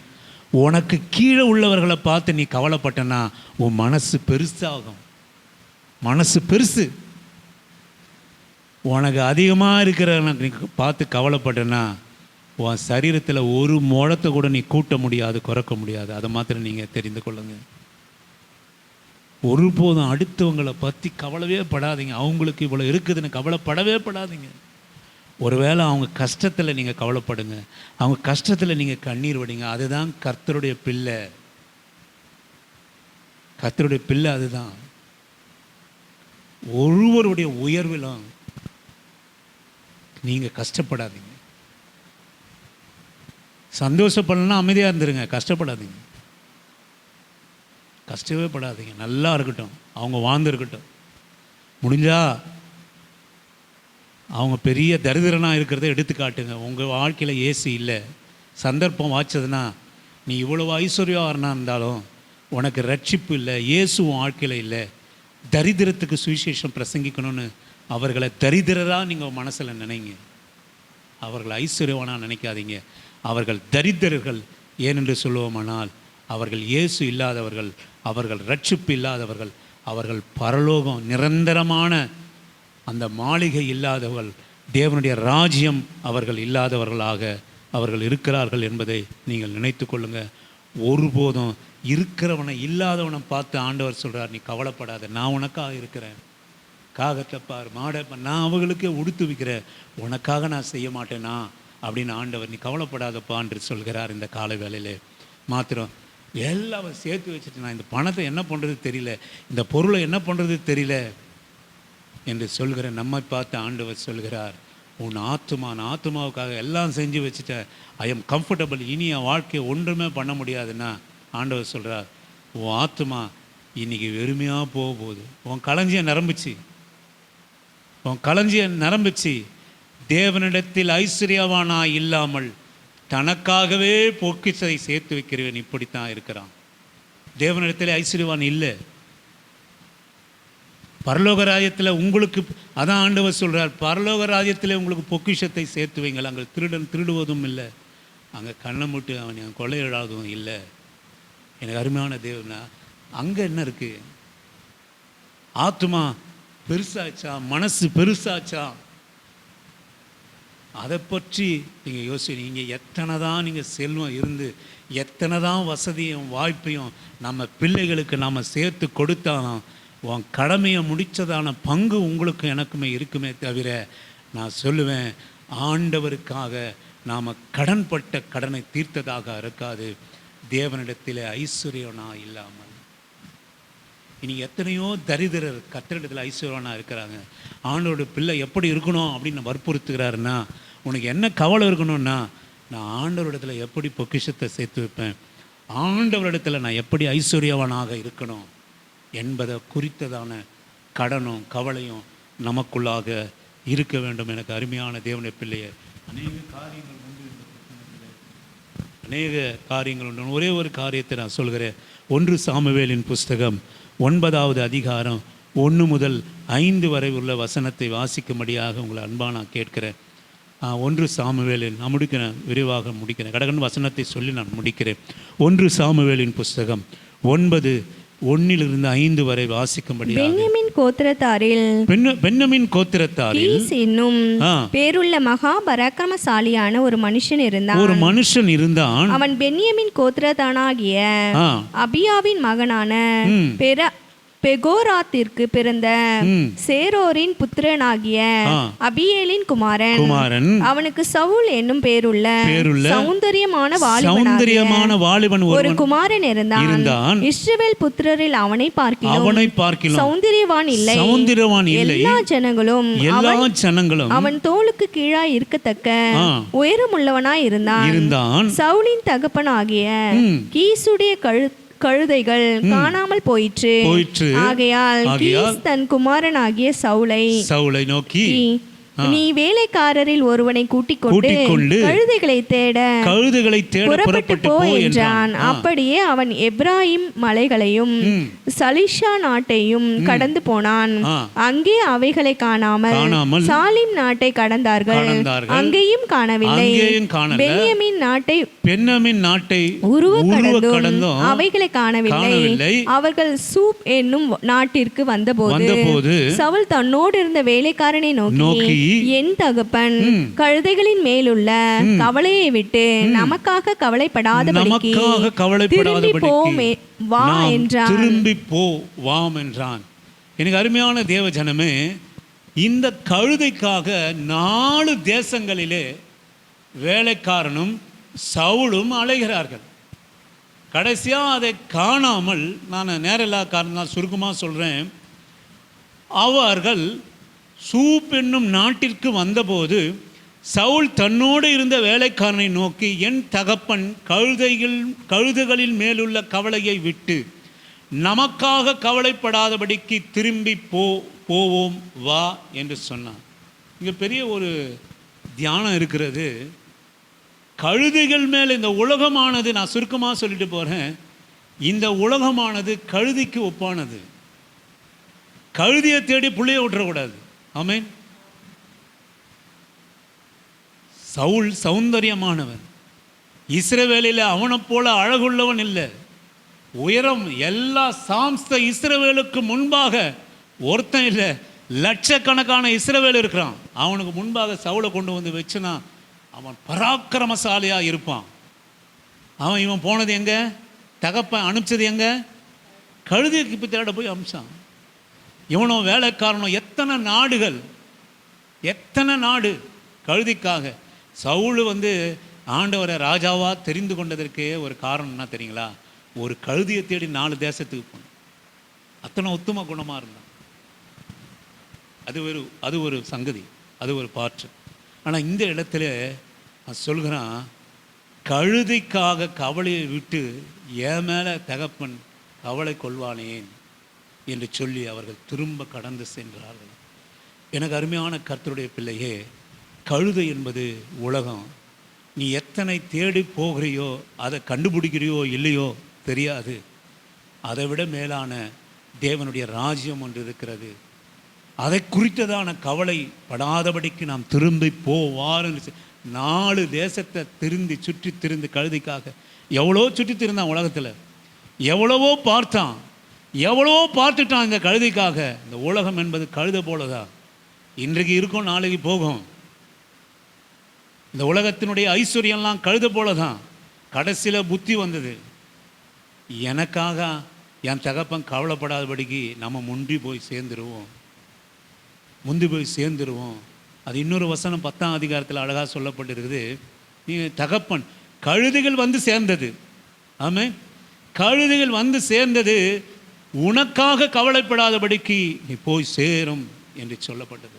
எனக்கு அருமையான தேவ ஜனமே, கழுதைக்காக கவலைப்பட்டு சொந்த பிள்ளைகளை விட்டு விடாதபடிக்கு, கழுதை என்கிற உலகத்துக்காக கவலைப்பட்டு சொந்த தேவனுடைய ராஜ்யத்தை நாம் விட்டு விடாதபடிக்கு, அந்த ராஜ்யத்தை ஜீவனை விட்டு விடாதபடிக்கு நாம் அதன் மேலே கவலை உள்ளவர்களாக இந்த உலகத்திலே வாழ்வர்களாக நாம் இருக்க வேண்டும்.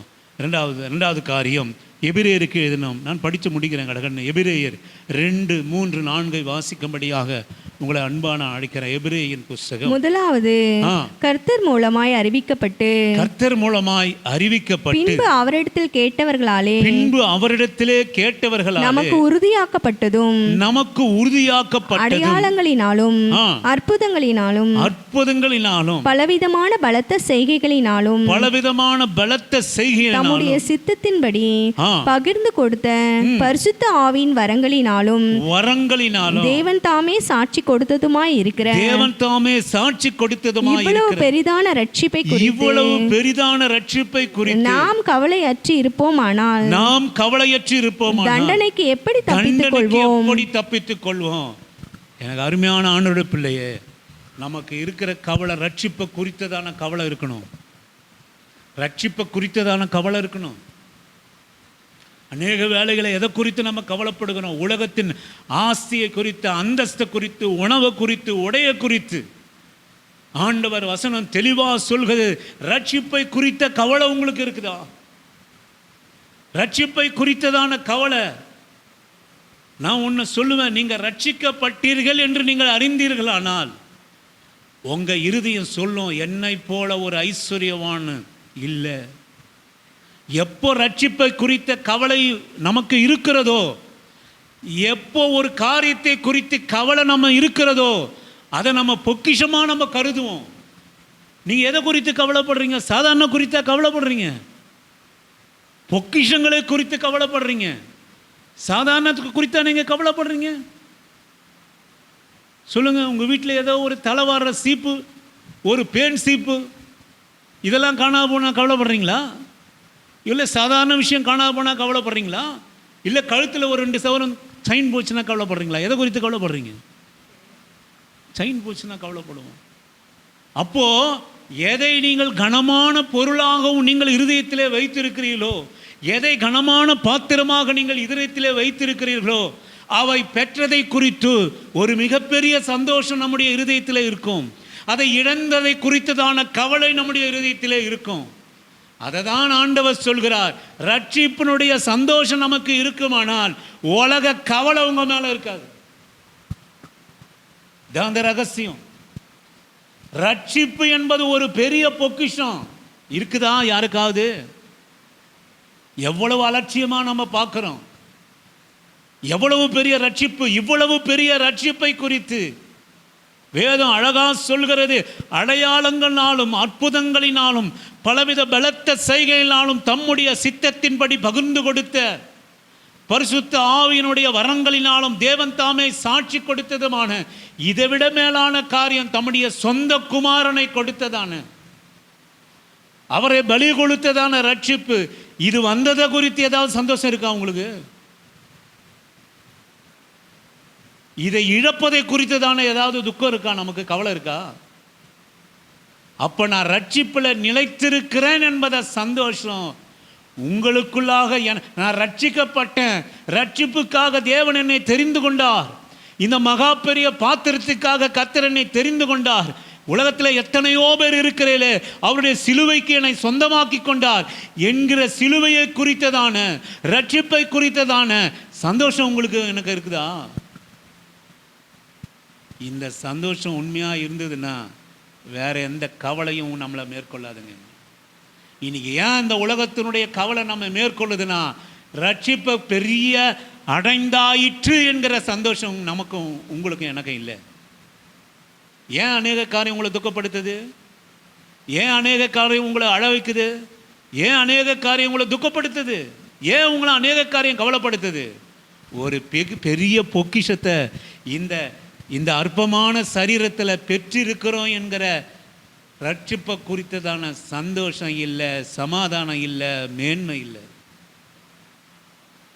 எதை தான் நான் பெருசாக பார்க்குறேன்னா, இந்த உலகத்தில் இருக்கிற சோத்தை பார்க்குறேன், இந்த உலகத்தில் இருக்கிற மண்ணை பார்க்குறேன், பொண்ணை பார்க்குறேன், உடையை பார்க்குறேன், மற்றவர்களை பார்த்து கவலை அடைகிறேனே தவிர எனக்குள்ளாக இந்த அற்ப பாண்டத்திலே இயேசு மகாராஜாவினுடைய ரட்சிப்பை நான் பெற்றிருக்கிறேன் என்கிற அந்த ரட்சிப்பினுடைய சந்தோஷம் இல்லாததுனாலே, அதை இழந்தாலும் உங்களுக்கு அதை ஒரு பெரிய மேன்மையாக நீங்களும் நானும் கருதாததுனாலே, அது போனாலும் உங்களுக்கு கவலை இல்லை, அது இருந்தாலும் உங்களுக்கு சந்தோஷம் இல்லை. அநேகருக்கு இல்லைங்க, அநேகருக்கு இல்லை. நம்ம ரட்சிப்பு, நான் ரட்சிக்கப்பட்டிருக்கிறேன், ஆண்டவர் என்னை தெரிந்து கொண்டிருக்கிறார், நான் இந்த கணப்போது மரித்தாலும் என் ஆத்துமா தேவனிடத்தில் பொக்கிஷமாய் போய் சேரும். இது மகா பெரிய ரட்சிப்பு. அற்புத அடையாளங்களால் ஒடுக்கப்பட்டு தேவன் அவருடைய சொந்த குமாரனை கொடுத்து இந்த ரட்சிப்பை பெற்றிருக்கிறார். இந்த சபையில் என்ன வச்சிருக்கிறார், வசனத்தை கேட்க வச்சிருக்கிறார், அவரை ஆராதிக்க வச்சிருக்கிறார்.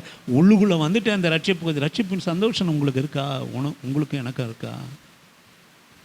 இன்றைக்கி அநேக பரதேசிகளை, இன்றைக்கி அநேக ஏழைகளை, இன்றைக்கி அநேகர் பலவீனரை கவலை இல்லாமல் ஒரு கிறிஸ்தவத்தில் வாழ வைக்குதுன்னா இவைகளை காட்டிலும் மேன்மையானது அவர்கள் இருதயத்தில் இருக்கிறபடினாலே இந்த பெரிய பொக்கிஷம் எனக்கு இருக்குது, வேறு ஒன்றும் வேணான்னு அந்த இருதயம் நினைக்கிறபடினாலே எதை குறித்து அவங்க கவலைப்படுறாங்க. ஒரு சமயம் ரட்சிப்பு போயிடுச்சுன்னா ஜபம் போனதை குறித்து ஒரு நாள் ஜபம் பண்ணலைன்னா அழறான், ரட்சிப்பு போச்சு. ஒரு நாள் வேதம் வாசிக்கலைன்னா அவன் அழுவான், கர்த்தருக்கும் உறவும் உள்ள ரட்சிப்பு என்னை விட்டு போச்சு. ஒரு நாள் சபைக்கு போகலனா இருதயம் நொறுங்குண்டு போவான். ஒரு நாள் ஆண்டவர் ஆராதிக்கலாம், ரட்சிப்பு போச்சே, ரட்சிப்பு போச்சேன்னு நொறுங்கி போவான், கவலைப்படுவான், கண்ணீரோடு கூட இருப்பான். ஏதாவது இருக்கா? வேதம் வாசிக்கலைன்னா கவலை இருக்கா? ஜெபம் பண்ணலைன்னா கவலை இருக்கா? சபைக்கு கலந்து கொள்ளலைன்னா கவலை இருக்கா? ஆண்டவரை பற்றி பேசலைன்னா கவலை இருக்கா? நான் சொல்லுவேன், ரட்சிப்பு என்கிற பொக்கிஷத்தை இழந்து ரொம்ப நாள் ஆச்சுங்க நீங்களும் நானும். சோத்துக்கு கவலை, வேலைக்கு கவலை, வருமானத்துக்கு கவலை, ஆஸ்திக்கு கவலை, அந்தஸ்துக்கு கவலை. நானாக இருந்தாலும் நீங்களாக இருந்தாலும் ஆண்டவருடைய இயேசுவின் நாமத்தினால நான் சொல்கிறேன், இதை குறித்ததான கவலையே நம்ம மேற்கொள்ளுமானால் ரட்சிப்பு உங்களை விட்டு எடுபட்டு ரொம்ப நாள் ஆகுது. ஒரு நாள் ஜெபம் பண்ணலன்னா உனக்கு கண்ணீரே வரல, ஒரு நாள் ஆராதனை பண்ணலன்னா உனக்கு ஒன்றுமே வரல, ஒரு நாள் சபைக்கு போகலன்னா உனக்கு ஒன்றுமே வரல. ஒரு திருமணத்துக்கு முன்பு பொண்ணோட தாய் ஃபோன் பண்ணி எப்படியாவது ஞானஸ்தானம் கொடுத்துருங்க பாஸ்டர், இல்லாட்டி இங்கே திருமணம் பண்ண மாட்டாங்க, எப்படியாவது அந்த மகன் ஞானஸ்தானம் இல்லாமல் இருக்கிறான் அவனுக்கு கொடுத்துருங்கன்னு 20 நிமிஷம் தெரியாதவரிடத்துல ஃபோன் பேசினாங்க. பையனோட தாய் அரை மணி நேரம் ஞானஸ்தானம் எப்படியாவது கொடுத்துருங்க, எப்படி ஆகும், எப்படி இன்னும் ஆகும், நான் பொய்யான ஞானஸ்தான சர்டிஃபிகேட் அதை தருகிறேன். ஞானஸ்தான சர்டிஃபிகேட் பொய்யா இருக்கலாம், ஞானஸ்தானம் பொய்யா இருக்கக்கூடாது, அதற்காக அதை செய்தேன். இன்னைக்கு அந்த ஞானஸ்தானத்தை குறித்ததான பொய்யான ஞானஸ்தானத்தை குறித்ததான பயம் அதெல்லாம் காரியம் இருந்தது. இன்னைக்கு சபை போகாத குறித்து, ஜெபிக்காதது குறித்தும், தன் பிள்ளைகள் சிதைக்கு இருக்கிறத குறித்தும் கவலை இல்லை, ரட்சிப்பு குறித்து கவலை இல்லை. இயேசுவின் நாமத்தினால நான் சொல்லுகிறேன், வேணாம், நான் நிறுத்துகிறேன். எனக்கு அருமையான தேவ ஜனமே, ரட்சிப்பை குறித்ததான கவலை இருக்குதா? ரட்சிப்பை குறித்ததான கவலை இருக்கா? நம்ம இழந்து போகிறோமே, வேத வாசிப்பு இல்லாமல் இருக்கமா? ரட்சிப்பினுடைய அடையாளம் வேத வாசிப்பு, ரட்சிப்பினுடைய அடையாளம். ஜெபம் பண்ணுவது ரட்சிப்பினுடைய அடையாளம். சபை கூடுவது, ஒருவேளை தகப்பன் இங்கே இருக்கிறதுனால, சபை இருக்கிறதுனால 2 பிள்ளைங்களும் வந்து மேலே உட்காரலாம். இவர் ஒருவேளை ஆளே இல்லாதனால கீபோர்டு வாசிக்கலாம், ஒருவேளை பாட்டு பாடலாம். இது கர்த்தருக்கு உண்டான ரட்சிப்பு இல்லை, இது கர்த்தருக்கு உண்டான ரட்சிப்பு இல்லை. ரட்சிப்பு எது? எந்த சூழ்நிலையிலும் வேதம் வாசிக்காம உன்னால தூங்க முடியாது. கர்த்தரை ஒரு பாட்டி பாடி ஜெபம் பண்ணால உன்னால தூங்க முடியாது. நீ 1000 சம்பாதிக்கிறான் நேரத்தை செலவழிச்சு, அது உனக்கு ஜீவனா இருக்க போறதில்ல, அது உனக்கு பரலோகத்தில் பொக்கிஷத்தை சேர்த்து வைக்க போகிறதில்ல. எத்தனை ஆஸ்திகள் நமக்கு இருந்தாலும், வசதிகள் வாய்ப்புகள் இருந்தாலும், பணம் இருந்தாலும், நான் நிரந்தரமாக இருக்கிற போகிற இடம் எரிநகரம். நான் இன்னைக்கு இங்கே ஒன்றுமே இல்லைனாலும் என் ரட்சிப்பினுடைய சந்தோஷத்தை நான் நிறைவேற்றிப்போல் நான் இருப்பேனா, நான் போகிற இடம் பசி இல்லாத, கண்ணீர் இல்லாத தேவன் எனக்கு கொடுக்கிற மிகவும் மேன்மையான ஒரு சொல்ல முடியாத எண்ணத்துக்கு எட்டாத ஒரு இடம், இருதயங்களை தோன்றாத இடம். ரட்சிப்பை இழந்ததற்குண்டான கவலை இருக்குதா? சோத்துக்கும் உடைக்கும் அழகுக்கும் தலைக்கும் ஸ்கின்னுக்கும் கண்ணுக்கும் முடிக்கும் பல்லுக்கும் இந்த சரீரத்தை குறித்ததே கவலையாக இருக்கிறோமே. உனக்குள்ளா ரட்சிப்பு குறித்ததான கவலை இருக்குதா? உன் ஜபம் போச்சு அதை பற்றி கவலை இருக்குதா? உன் ஆராதனை போச்சு அதை பற்றி கவலை இருக்குதா?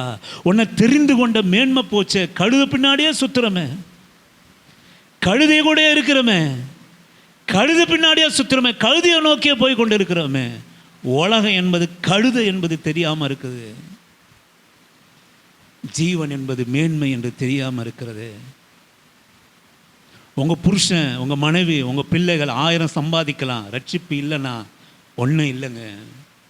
எத்தனை சொத்து உங்களுக்கு வாங்கி கொடுத்துருக்கலாம், எத்தனை பொருள் வாங்கி கொடுத்துருக்கலாம், அதில் ஒரு மேன்மையும் இல்லை. நானும் அழுதுன்னு தான் இருக்கிறேன். என் பிள்ளைகள் பொருட்களை வாங்கி வீடுகளிலே போடுவதை காட்டிலும் இந்த தேவனுக்காக வாழ்வதே நான் மேன்மையாக கருதுகிறேன். இயேசுவின் நாமத்தினால நான் சொல்லுகிறேன். அவன் ஒரு பொருளும் வாங்கலாம் கூட பரவாயில்ல, கிறிஸ்துவுக்காக பிரயாசப்படுகிறவனாக, ஜபம் பண்ணுகிறவனாக, ஆராதிக்கிறவனாக, அதை காணுவது அந்த ரட்சிப்பின் அனுபவத்தில் இருந்து அவன் எத்தனை வறுமையில் இருந்தாலும் எனக்கு கவலை இல்லைங்க. ஏன்னா இந்த நாளை விட்டு, இந்த இடத்தை விட்டு, இந்த கழுதியை விட்டு நான் ஒரு நாள் போக போகிறேன். நிரந்தரமாக என் பிள்ளைகள் ஆத்துமா அங்கே இருக்க போகுது. நான் சொல்லுவேன், உங்கள் ரட்சிப்பை குறித்து கவலைப்படுங்க, உங்கள் பிள்ளைகள் ரட்சிப்பை குறித்து கவலைப்படுங்க, உங்கள் உறவுகளுடைய ரட்சிப்பை கவலைப்படுங்க. சம்பாதித்த குறித்து பெரிய மேன்மை எண்ணாதீங்க, கம்ஃபர்டபுளை குறித்து மேன்மையாக எண்ணாதீங்க. அதற்காக நீங்களும் நானும் அழைக்கப்படலை. உங்கள் ரட்சிப்பை குறித்து, உங்கள் உறவுகளுடைய ரட்சிப்பை குறித்து கண்ணீரோடு கூட ஜெபம் பண்ணுங்க. ரட்சிக்கப்படலையே, ஜெபம் பண்ணுங்க, ஜெபம் பண்ணுங்க, ஜெபம் பண்ணுங்க. பொருட்கள்லாம் ஒன்றுமே இல்லை, ஒரு நாள் இருக்க ஒரு நாள் போ. ஆசைப்பட்டு வாங்குகிற பொருள் நீ 60,000 வாங்கினாலும் ஒரு நாள் சுவிட்சு போட்டு பார்த்தா அது ஓடாது, ஓடாது. எத்தனை பொருள் வாங்கினாலும் எல்லாம் போக தான் போகுது ஒரு நாள். ஆனால் ரட்சிப்பு, என்னை விட்டு எடுபடாத நல்ல பங்கு ஆண்டவருடைய ரட்சிப்பு. ரட்சித்த அடையாளம் வேதம் வாசிப்பது, ஒரு அதிகாரம் வாசித்தாலும் அதை கூர்ந்து வாசிப்பது. ஒரு பாட்டு பாடி 1/2 மணி நேரம் நீ ஜெபம் பண்ணாலும் ஆண்டவரோட கலந்த ஒரு ரட்சிப்பின் அனுபவத்தோடு கூட நீ பண்ணுவது ரட்சிப்பு. நீங்கள் ரட்சிக்கப்படணும், பிள்ளைகள் ரட்சிக்கப்படணும். பிள்ளைகள் சபைக்கு வந்து உட்காரது அல்ல, ரட்சிப்பினுடைய அனுபவம் நமக்கு வரணும்.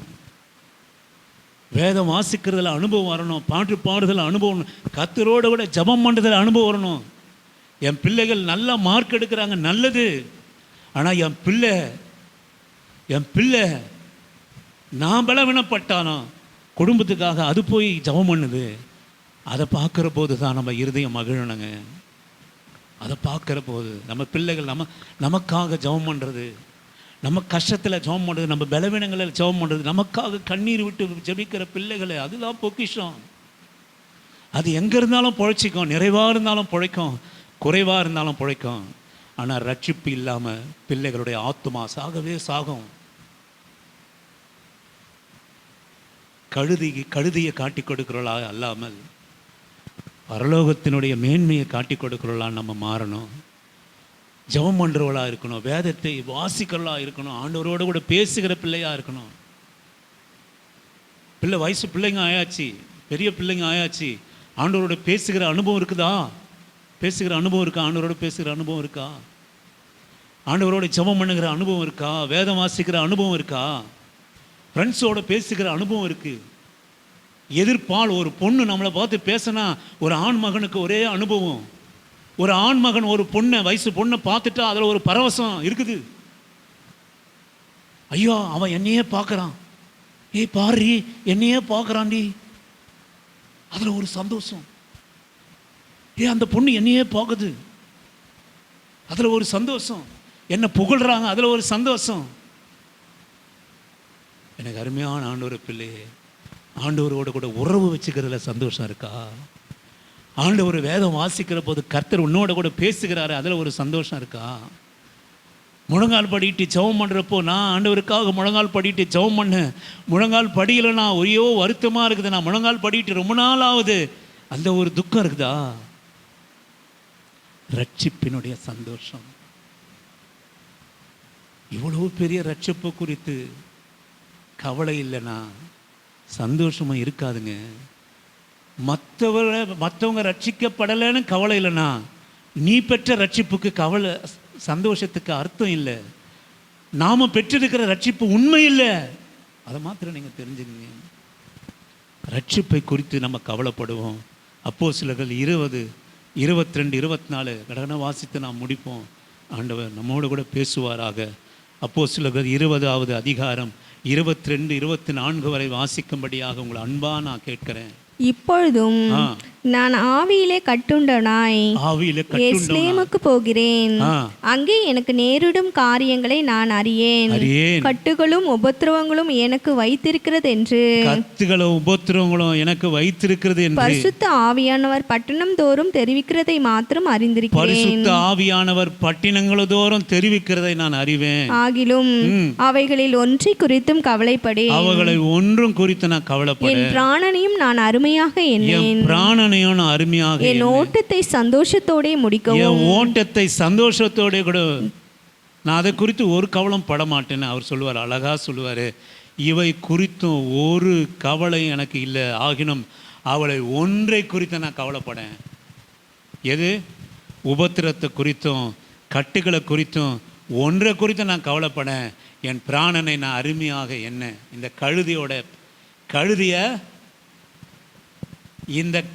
நான் அருமையாக என்ன, இந்த உலக வாழ்க்கையை நான் அருமையாக என்ன, என் பிராணனை நான் அருமையாக என்ன, என் ஓட்டத்தை சந்தோஷத்தோடு கூட முடிக்குவோம்.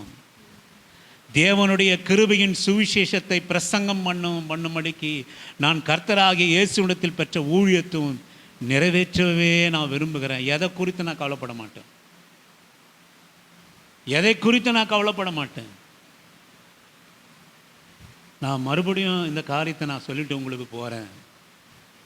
உங்கள் பிள்ளை கஷ்டப்படுறாங்க, உங்கள் பொண்ணு கஷ்டப்படுறாங்க, உங்கள் பிள்ளைங்க கஷ்டப்படுறாங்க, உங்கள் பிள்ளைங்க நல்லா இருக்கணும், ஜெபம் பண்ணுங்க, நல்லது. உங்கள் பிள்ளைங்க பசியாக இருக்கக்கூடாது, உங்கள் பிள்ளைங்க கண்ணீரோடு கூட இருக்கக்கூடாது, உங்கள் பிள்ளைங்க படிப்பு இல்லாமல் இருக்கக்கூடாது, உங்கள் பிள்ளைங்க வசதி இல்லாமல் இருக்கக்கூடாது, நம்ம வாழ்ந்த பிறகு நம்ம பிள்ளைகள் இருக்கக்கூடாது. ஆனால் நான் சொல்லுவேன், அதே போல் நீ அறிந்து கொண்டிருக்கிற ரட்சிப்பு இவைகளை காட்டிலும் மேலானது. இவைகள் இல்லாமல் இருக்கக்கூடாது. மற்ற சோத்துக்கு சுகத்துக்கு ஜெபம் பண்ணுறதை விட, கவலைப்படுறதை விட ஆண்டவருடைய வார்த்தை, இதற்காக கவலைப்படுங்க, இதற்காக கவலைப்படுங்க, இதற்காக நீங்கள் கவலைப்படுங்க என்று ஆண்டவர் சொல்கிறார். நான் எதை குறித்தும் கவலைப்படுறேன். நீங்கள் 2 கொரிந்தியருடைய புஸ்தகம் 11வது அதிகாரம் 28 வாசிக்கும்படியாக உங்களை அன்பான அழைக்கிறேன். 2 கொரிந்தியர் 11. இவைகள் முதலானவைகள் அல்லாமல். நீங்கள் கொஞ்சம் நீங்கள் கவனிங்க இந்த வசனத்தை. 2 கொரிந்தியர் 11. இதில் அந்த கஷ்டத்தெல்லாம் சொல்லுவார். அதெல்லாம் நம்ம அநேக முறை நம்ம வாசித்து இருக்கிறோம். 3 தரம் அடிப்பட்டேன், கப்பல் இருந்த 3 தரம் கப்பல் சேதத்தில் இருந்தேன், ராப்பகல் முழுவதும் போக்கினேன், அநேக தரம் பிரயாணம் பண்ணினேன், ஆறுகளால் வந்த மோசம், சுயஜனங்களால் வந்த மோசம், சமுத்திரத்தால் வந்த மோசம், பிரியாசத்தினால் வருத்தினால், அநேக முறை கண்விழிப்புகளாலும் பசியினாலும் தாகத்தினால், அநேக முறை குளிரிலும் நிர்வாணத்திலும் இருந்தேன். எதுக்காக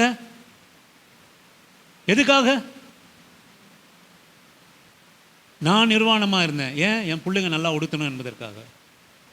நான் பசியில் இருந்தேன், என் பிள்ளைங்க நல்லா சாப்பிடணுன்றதுக்காக. நான் குடிசையில் இருந்தேன், என் பிள்ளைங்க மாலைகளை வாழணும் என்பதற்காக அல்ல. நான் சொல்வேன், இவை எல்லா பிரயாசத்திலும் வருத்தத்திலும், அநேக முறை கண்விழிப்புகளிலும் பசியிலும் தாகத்திலும், அநேக முறை உபவாசத்திலும் குளிரிலும் நிர்வாணத்திலும் இருந்தேன். இவைகளை முதலானைகள் அல்லாமல் சபைகளை குறித்து உண்டாயிருக்கிற கவலை என்னை நாள்தோறும் நெருக்குகிறது. எந்த கவலை தான் இந்த மனுஷனை நெருக்குச்சுன்னா சபையை குறித்ததான கவலை. சபையை குறித்ததான கவலை தான் நெருக்குச்சா. சபைனா யார் அப்படின்னு கேட்டிங்கன்னா கட்டிடம் இல்லை, ரட்சிக்கப்பட்டு இருக்கிற ஜனங்களை குறித்ததான கவலை. இதுங்க மறுபடியும் போயிடுமோ, இது அறிவில்லாமல் பரலோகத்துக்கு போகாத இருந்துருமோ, இதுங்க கர்த்தருக்குள்ளாக வந்துடுச்சு, இது ஜெபம் பண்ணாமல் இருந்துருமோ, வேதம் வாசிக்காமல் இருந்துருமோ, கர்த்தரோடு கூட பயணம் செய்யாமல் அவருக்காக இல்லாமல் இருந்துருமோ. சபையை குறித்ததான் மறுபடியும் பரிசுத்தம் இல்லாமல் போயிடுமோ, மறுபடியும் வேசித்தனத்துக்கு போயிடுமோ, மறுபடியும் பழைய குடிப்பழக்கத்துக்கு போயிடுமோ, மறுபடியும் பழைய கேவலமான விபச்சார வாழ்க்கைக்கு போயிடுமோ. ரட்சிக்கப்பட்ட ஜன சபையை குறித்து எனக்கு கவலையாக இருக்குது. நான் பட்ட அடி, கஷ்டம், கண்ணீர், நிர்வாணம், போராட்டம், இதை பற்றி எனக்கு ஒரு கவலையும் இல்லை. எதை குறித்து கவலை எனக்கு இருக்குது அப்படின்னு கேட்டிங்கன்னா, சபையை குறித்து தான் நான் ரொம்ப கவலைப்படுறேன்பா. அங்கே போனேன், பிலிப்பியர் பட்டணத்துக்கு போனேன், அங்கே ஒரு கூட்டம் இயேசுவை ஏற்றுக்கொண்டு அது இருக்குது. இந்த பக்கம் நான் கொரிந்தியருக்கு போனேன், அது சபையை ஏற்றுக்கொண்டது. கலாத்தியர் சபைக்கு எபிரே தேசத்துக்கு போனேன், எபேசு பட்டணத்துக்கு போனேன், அந்தியோகியாவுக்கு போனேன். அங்கெல்லாம் ஏசப்பாவுடைய சுவிசேஷத்தை நான் அறிவித்தேன். அந்த சபைலாம் எப்படி இருக்குதுன்னு தெரியல, அது கர்த்தருக்குள்ளாக இருக்குது, அது ரட்சிப்பு எப்படி ஆச்சுன்னு தெரியல. அது ரட்சிப்பை குறித்து நான் கவலையாக இருக்கிறேன். நீங்கள் ஒன்று நினச்சிங்க, இவனும் ரட்சிக்கப்பட்டுவன், நாமளும்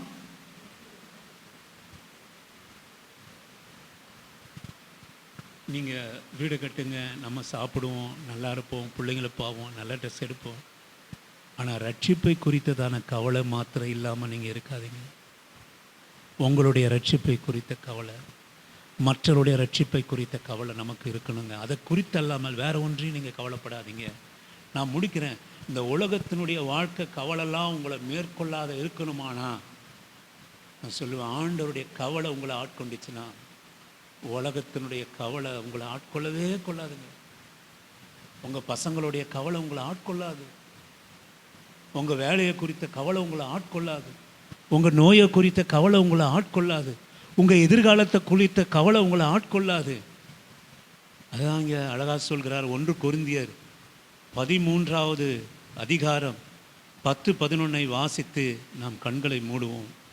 1 கொரிந்தியன் புஸ்தகம். நிறைவானது வரும்போது குறைவானது ஒழிந்து போகும். நான் குழந்தையா இருந்தபோது குழந்தையை போல பேசினேன், குழந்தையை போல சிந்தித்தேன், குழந்தையை போல யோசித்தேன். நான் புருஷனான போதோ குழந்தைக்கு ஏற்றவைகளை ஒழித்து விட்டேன். அல்லேலூயா. நம்மளாம் ரட்சிக்கப்பட்டு உள்ளே வருகிற போது சிறு பிள்ளையாக இருந்தோம், குழந்தையாக இருந்தோம். அப்போ நீங்கள் என்ன கேட்டீங்க அப்படின்னா, ஆண்டவரே நான் கஷ்டத்தில் இருக்கிறேன், கண்ணீரில் இருக்கிறேன், போராட்டத்தில் இருக்கிறேன், எனக்கு சோறு கொடுங்க, எனக்கு வீடு கொடுங்க, என் பிள்ளைக்கு கல்யாணத்தை கொடுங்க, என் பிள்ளை நல்லா வாழணும் ஆண்டவரே, என் பிள்ளைக்கு வேலையை கொடுங்க, என் புருஷனுக்கு வேலையை கொடுங்க, எனக்கு வேலையை கொடுங்க, என் பிள்ளைங்க நல்லா படிக்கட்டும். பிள்ளையாக வந்தீங்க, இதெல்லாம் கேட்டீங்க, தப்பே இல்லை. இதெல்லாம் கர்த்தர் உங்களை பெற்றுக்கொண்டீங்க, ஆசீர்வதிச்சார் ஆண்டவர். அப்போ நான் பிள்ளையாக இருந்தேன், இவங்களெல்லாம் கேட்டேன். இப்போ நான் புருஷனாக மாறிட்டேன்.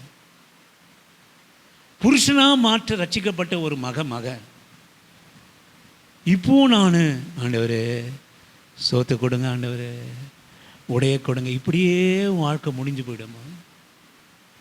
சோத்து கொடுங்க ஆண்டவரே, ஆண்டவரே கிரவுண்ட் ஃப்ளோர் லேண்டு வாங்கிட்டேன், ஒரு வீட்டை கொடுங்க ஆண்டவரே, இந்த வீட்டுக்கு மேலே ஒன்று கட்டிட்டேன், வீட்டை கொடுங்க ஆண்டவரே, மேலே ஃபஸ்ட் ஃப்ளோர் கட்டினா ஆண்டவரே வீட்டுக்கு கொடுங்க ஆண்டவரே, ஆண்டவரே என் பிள்ளைங்களுக்கு நல்ல கல்யாணத்தை கொடுங்க ஆண்டவரே. சோத்திர ஆண்டவர், கல்யாணம் ஆச்சு பிள்ளைங்களுக்கு ஆண்டவரே. 6 மாதம் ஆச்சு கர்ப்பம் தரிக்கல, கர்ப்பத்தை கொடுங்க ஆண்டவரே. 6 மாதம் கர்ப்பம் தரிச்சு புள்ள பெருசாகிடுச்சு ஆண்டவனே, பேரனை பேத்தியை காப்பாற்றுங்க ஆண்டவரே. ஆண்டவரே என் பேர பிள்ளை நல்லா படிக்கணும் ஆண்டவரே. சோத்திரம் ஆண்டவரே. ஆண்டவரே பேர பிள்ளைகளுக்கு நல்ல மாப்பிள்ளை வரணும் ஆண்டவரே. சோத்திரம் ஆண்டவரே.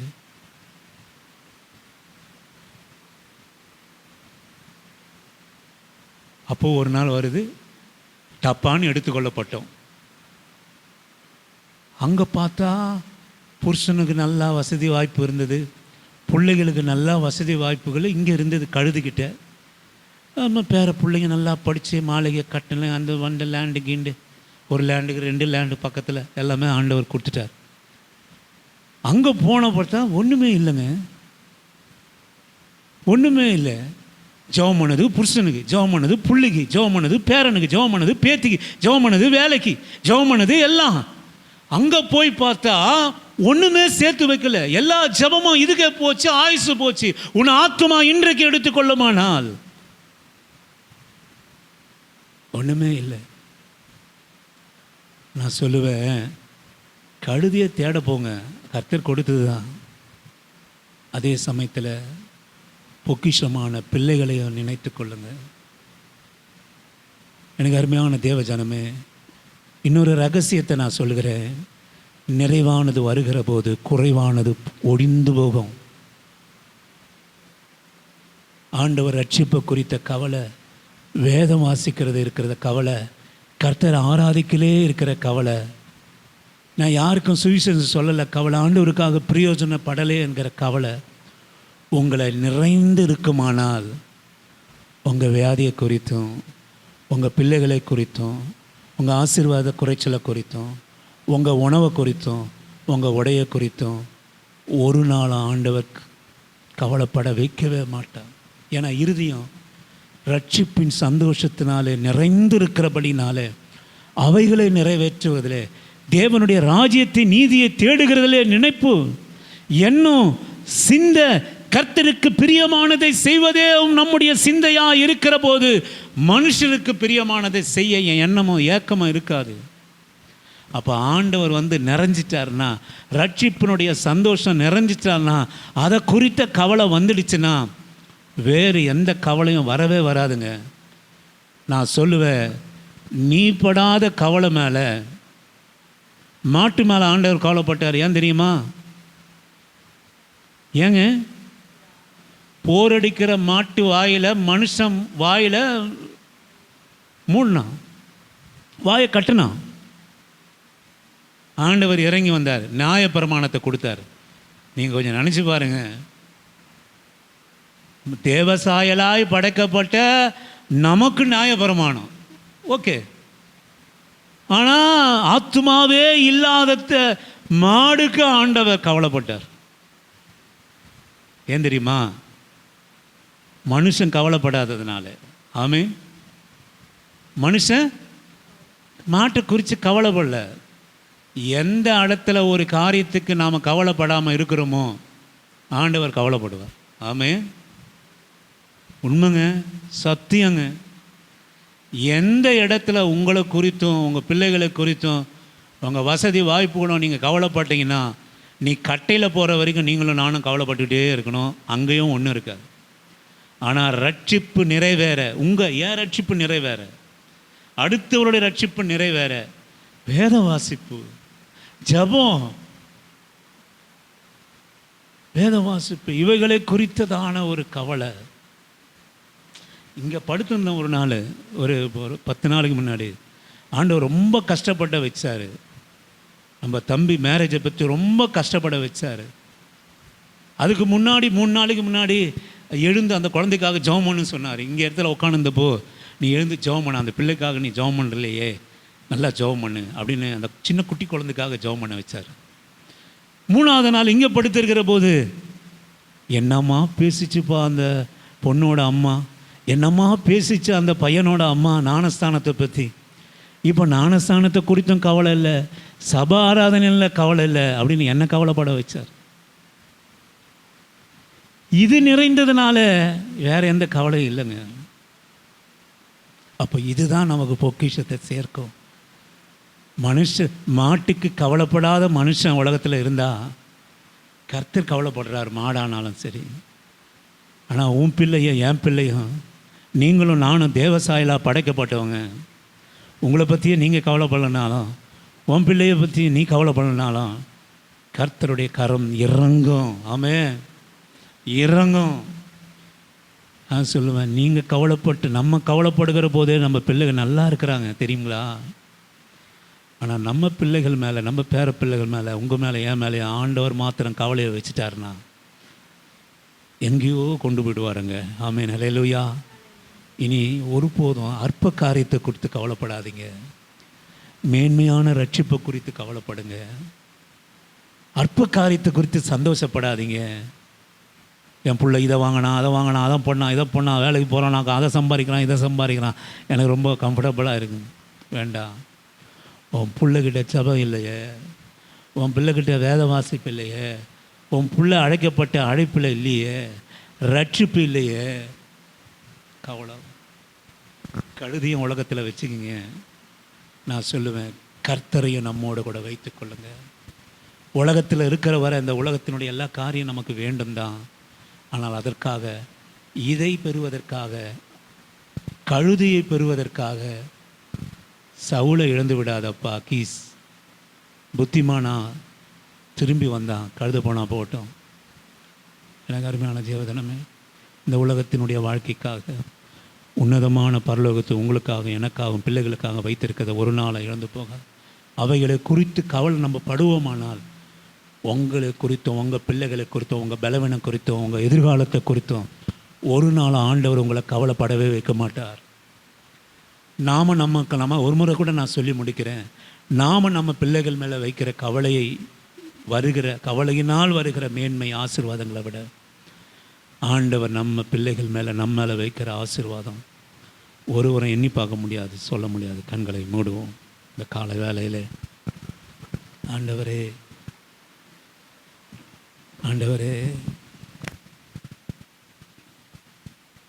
ஆண்டவரே, உண்மையாக ஜெபம் பண்ண முடியுமா? இதுவும் ஒரு வார்த்தை. போன வாரம் பேசினாங்க, சபை கட்டிடங்க இருக்குது, 2 ஆத்துமா வரும், அதுக்காக ஏதாவது ஒன்று பேசி தானே ஆகணும் அப்படின்னு நீங்களும் நானும் நினைச்சாலும் நம்ம மேலே கவலையாக இருக்கிற ஆண்டவர் அப்படின்னு நினைக்கிறதில்ல.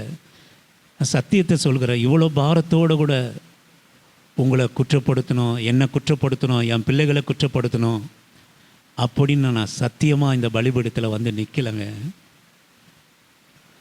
ஆனால் ஆண்டவர்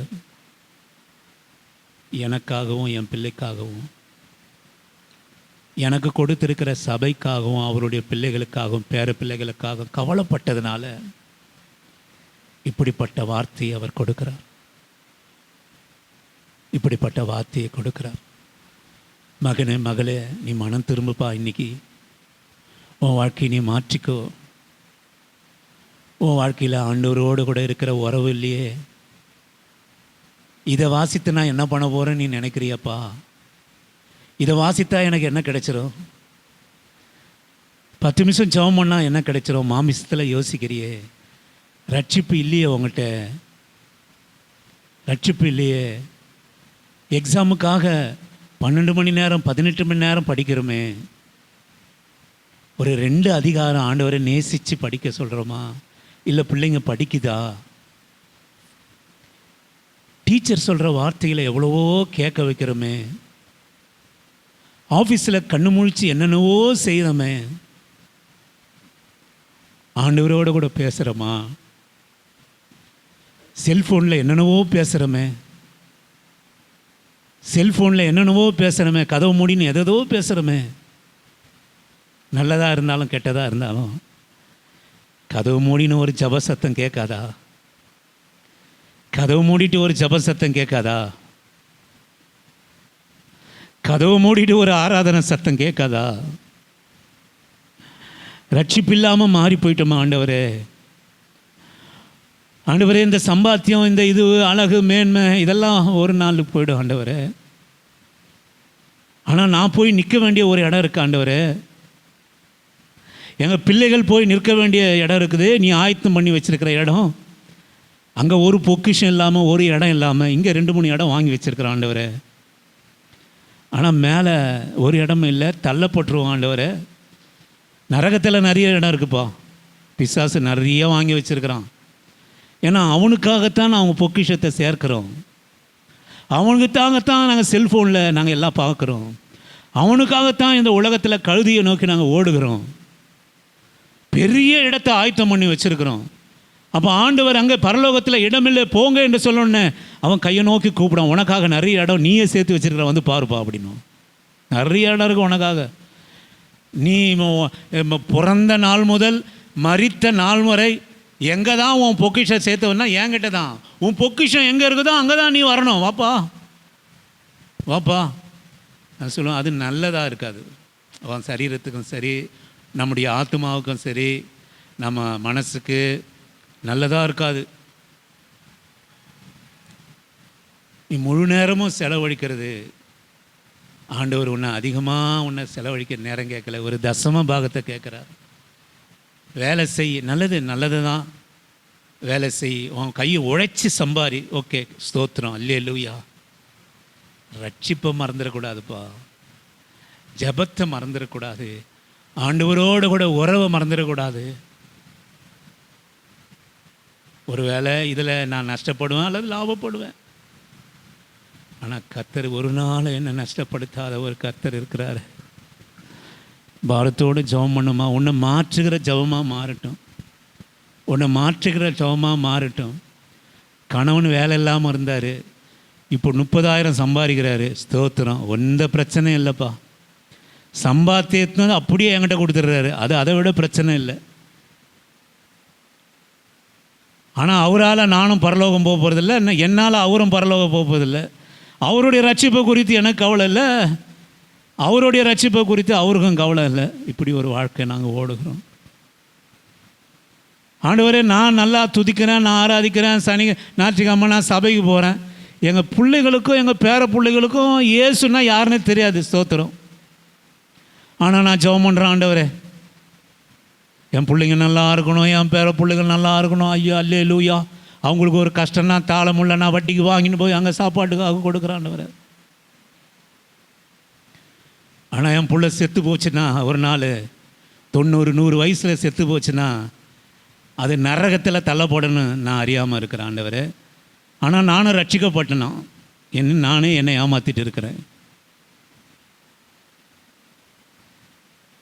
ஆண்டவரே என்னை மாற்றுங்க, என்னை மாற்றுங்க ஆண்டவரே. ஒரு விஷயம் என்ன கழுவுங்கப்பா. உம்மை குறித்ததான கவலை கர்த்தர் கடைசியாக உங்களை ஆறுதலாக ஒரு வார்த்தை சொல்கிறார். நீ இவ்வளோ காலம் உன் பிள்ளைகள் மேலே கஷ்டப்பட்டு அவர்கள் நல்லா இருக்கிறத காட்டிலும் நான் ஒரே ஒரு கணப்பொழுது உன் பிள்ளைகளுக்காக கவலைப்படுவேனானால் அவர்கள் பெற்றுக்கொள்கிற ஆசீர்வாதம் தலைமுறையாய் உன்னை தாங்கும். வேதம் சொல்லுகிறது, தலைமுறையாய் உன்னை ஆசீர்வதிக்கிற தேவன். நாம் படுகிற கஷ்டம்லாம் நம்ம பிள்ளைகளுக்கு ஏதோ ஒரு 10 வருஷம் உதவியாக இருக்கும், 1 மாதம் உதவியாக இருக்கும், சில வருஷம் உதவியாக இருக்கும், இல்லை அவன் ஆயுசு நாட்கள் முழுவதும் உதவியாக இருக்கும். ஆண்டவன் நம்ம பிள்ளைகள் மேல் கண்ணோக்கமாய் கவலையாக இருப்பாரானால், அவரை கவலைப்பட நாம் வைப்போமானால், தலைமுறைக்கு 1000 தலைமுறை வரைக்கும் உன்னை ஆசீர்வதிப்பேன். உன் கண்ணீரும் உன் கவலம் உன் பிள்ளைகள் வாழ்க்கையை மாற்றாது. ஒருவேளை கர்த்தரை குறித்ததான கவலை நமக்கு இருக்குமானால், ரட்சிப்பை குறித்ததான கவலை நமக்கு இருக்குமானால், சபையை குறித்ததான கவலை நமக்கு இருக்குமானால், இயேசுவின் நாமத்தினாலே நான் சொல்கிறேன், நாமும் நம் பிள்ளைகளுமோ பரலோகத்தினுடைய ஆசீர்வாதங்களோடு கூட நாம் ஆசீர்வதிக்கப்பட்டிருப்போம். ஆண்டவரே, நீங்கள் பெருசாக ஒன்றும் கேட்கல ஆண்டவரே. உண்மையாக ஜெபம் பண்ணுங்க, உண்மையாக வேத வாசிங்க, உண்மையாய் 1000 வார்த்தை பேசுகிறீங்க, உண்மையாக எனக்காக 2 வார்த்தை என்னை பற்றி பேசுங்க, என்னை பற்றி பேசு. உத்தமமாக இருங்க, பரிசுத்தமாக இருங்க, எல்லாவற்றையும் நல்லா சம்பூர்ணமாக அனுபவிங்க, நல்லா சாப்பிடுங்க, நல்லா உடுத்துங்க. என் பிள்ளைகள் மகிமை குறைச்சலாக இருக்கக்கூடாது, நான் உங்களை ஆசீர்வச்சிருக்கிற ஆசீர்வாதமாக இருங்க. ஆனால் இவைகள் எல்லாவற்றையும் விட ரட்சிப்பு உங்களுக்கு மேலான சந்தோஷத்தை கொடுக்கணும், ரட்சிப்பு நமக்கு மேலான கவலையை கொடுக்கணும். எல்லா துதிகன மகிமை உமக்கே உண்டாகட்டும். இயேசு கிறிஸ்துவின் இனிய நாமத்திலே நாங்கள் ஜெபம் பண்ணுகிறோம். எங்கள் நல்ல பிதாவே, நாங்கள் ஜெபித்தது போல உங்கள் ஒரு மனுஷன் இந்த இடத்துல பாரப்படலை, ஒரு சில ஆத்மாவுக்காக ஆண்டவர் பாரத்தோடு உங்கள் பசுத்த ஆவியானவர் உங்கள் மேலே இறங்குவராக. என் ஆத்மாவே கர்த்தரை ஸ்தோத்திரம், என் முழுகுள்ளமே அவருடைய பரிசுத்த நாமத்தை ஸ்தோத்திரம். என் ஆத்மாவே கர்த்தரை ஸ்தோத்திரி. கர்த்தர் செய்த சகல உபகாரங்களையும் மறவாமல் நீதியின் மேல் நடந்து நியாயம் செய்து இரக்கத்தை சிநேகித்து மனத்தாழ்மையோடு உங்கள் பாதம் அமர்ந்திருக்க கர்த்தர் கிருபை செய்வீராக. பிதாவாகிய தேவனாலும் ஆண்டவராகிய இயேசு கிறிஸ்துவினாலும் பரிசுத்த ஆவியானவரினாலும் இரக்கமும் கிருபையும் சந்தோஷம் சமாதானம் ஆண்டவரே பரிசுத்தமும் ஆறுதலும் எங்கள் வாழ்க்கையில் உண்டாவதாக. கவலை ஒரு நாள் எங்களை மேற்கொள்ளக்கூடாது ஆண்டவரே. ஆகாயத்து பட்சிகளைப் போல சந்தோஷமாய் நீர் கொடுத்திருக்கிற சுதந்திரத்தை நாங்கள் அனுபவிக்க எங்களுக்கு கிருபை கொடுங்க. பிதாவே உம்மை ஸ்தோத்தரிக்கிறோம். கர்த்தராகிய இயேசுவே நீரே சத்தியும் வழியும் ஜீவனமாக இருக்கிறீர். பரிசுத்த ஆவியானவரே அந்த வழியிலே எங்களை நடத்துங்க. ஆமேன், ஆமேன். Thank you Jesus.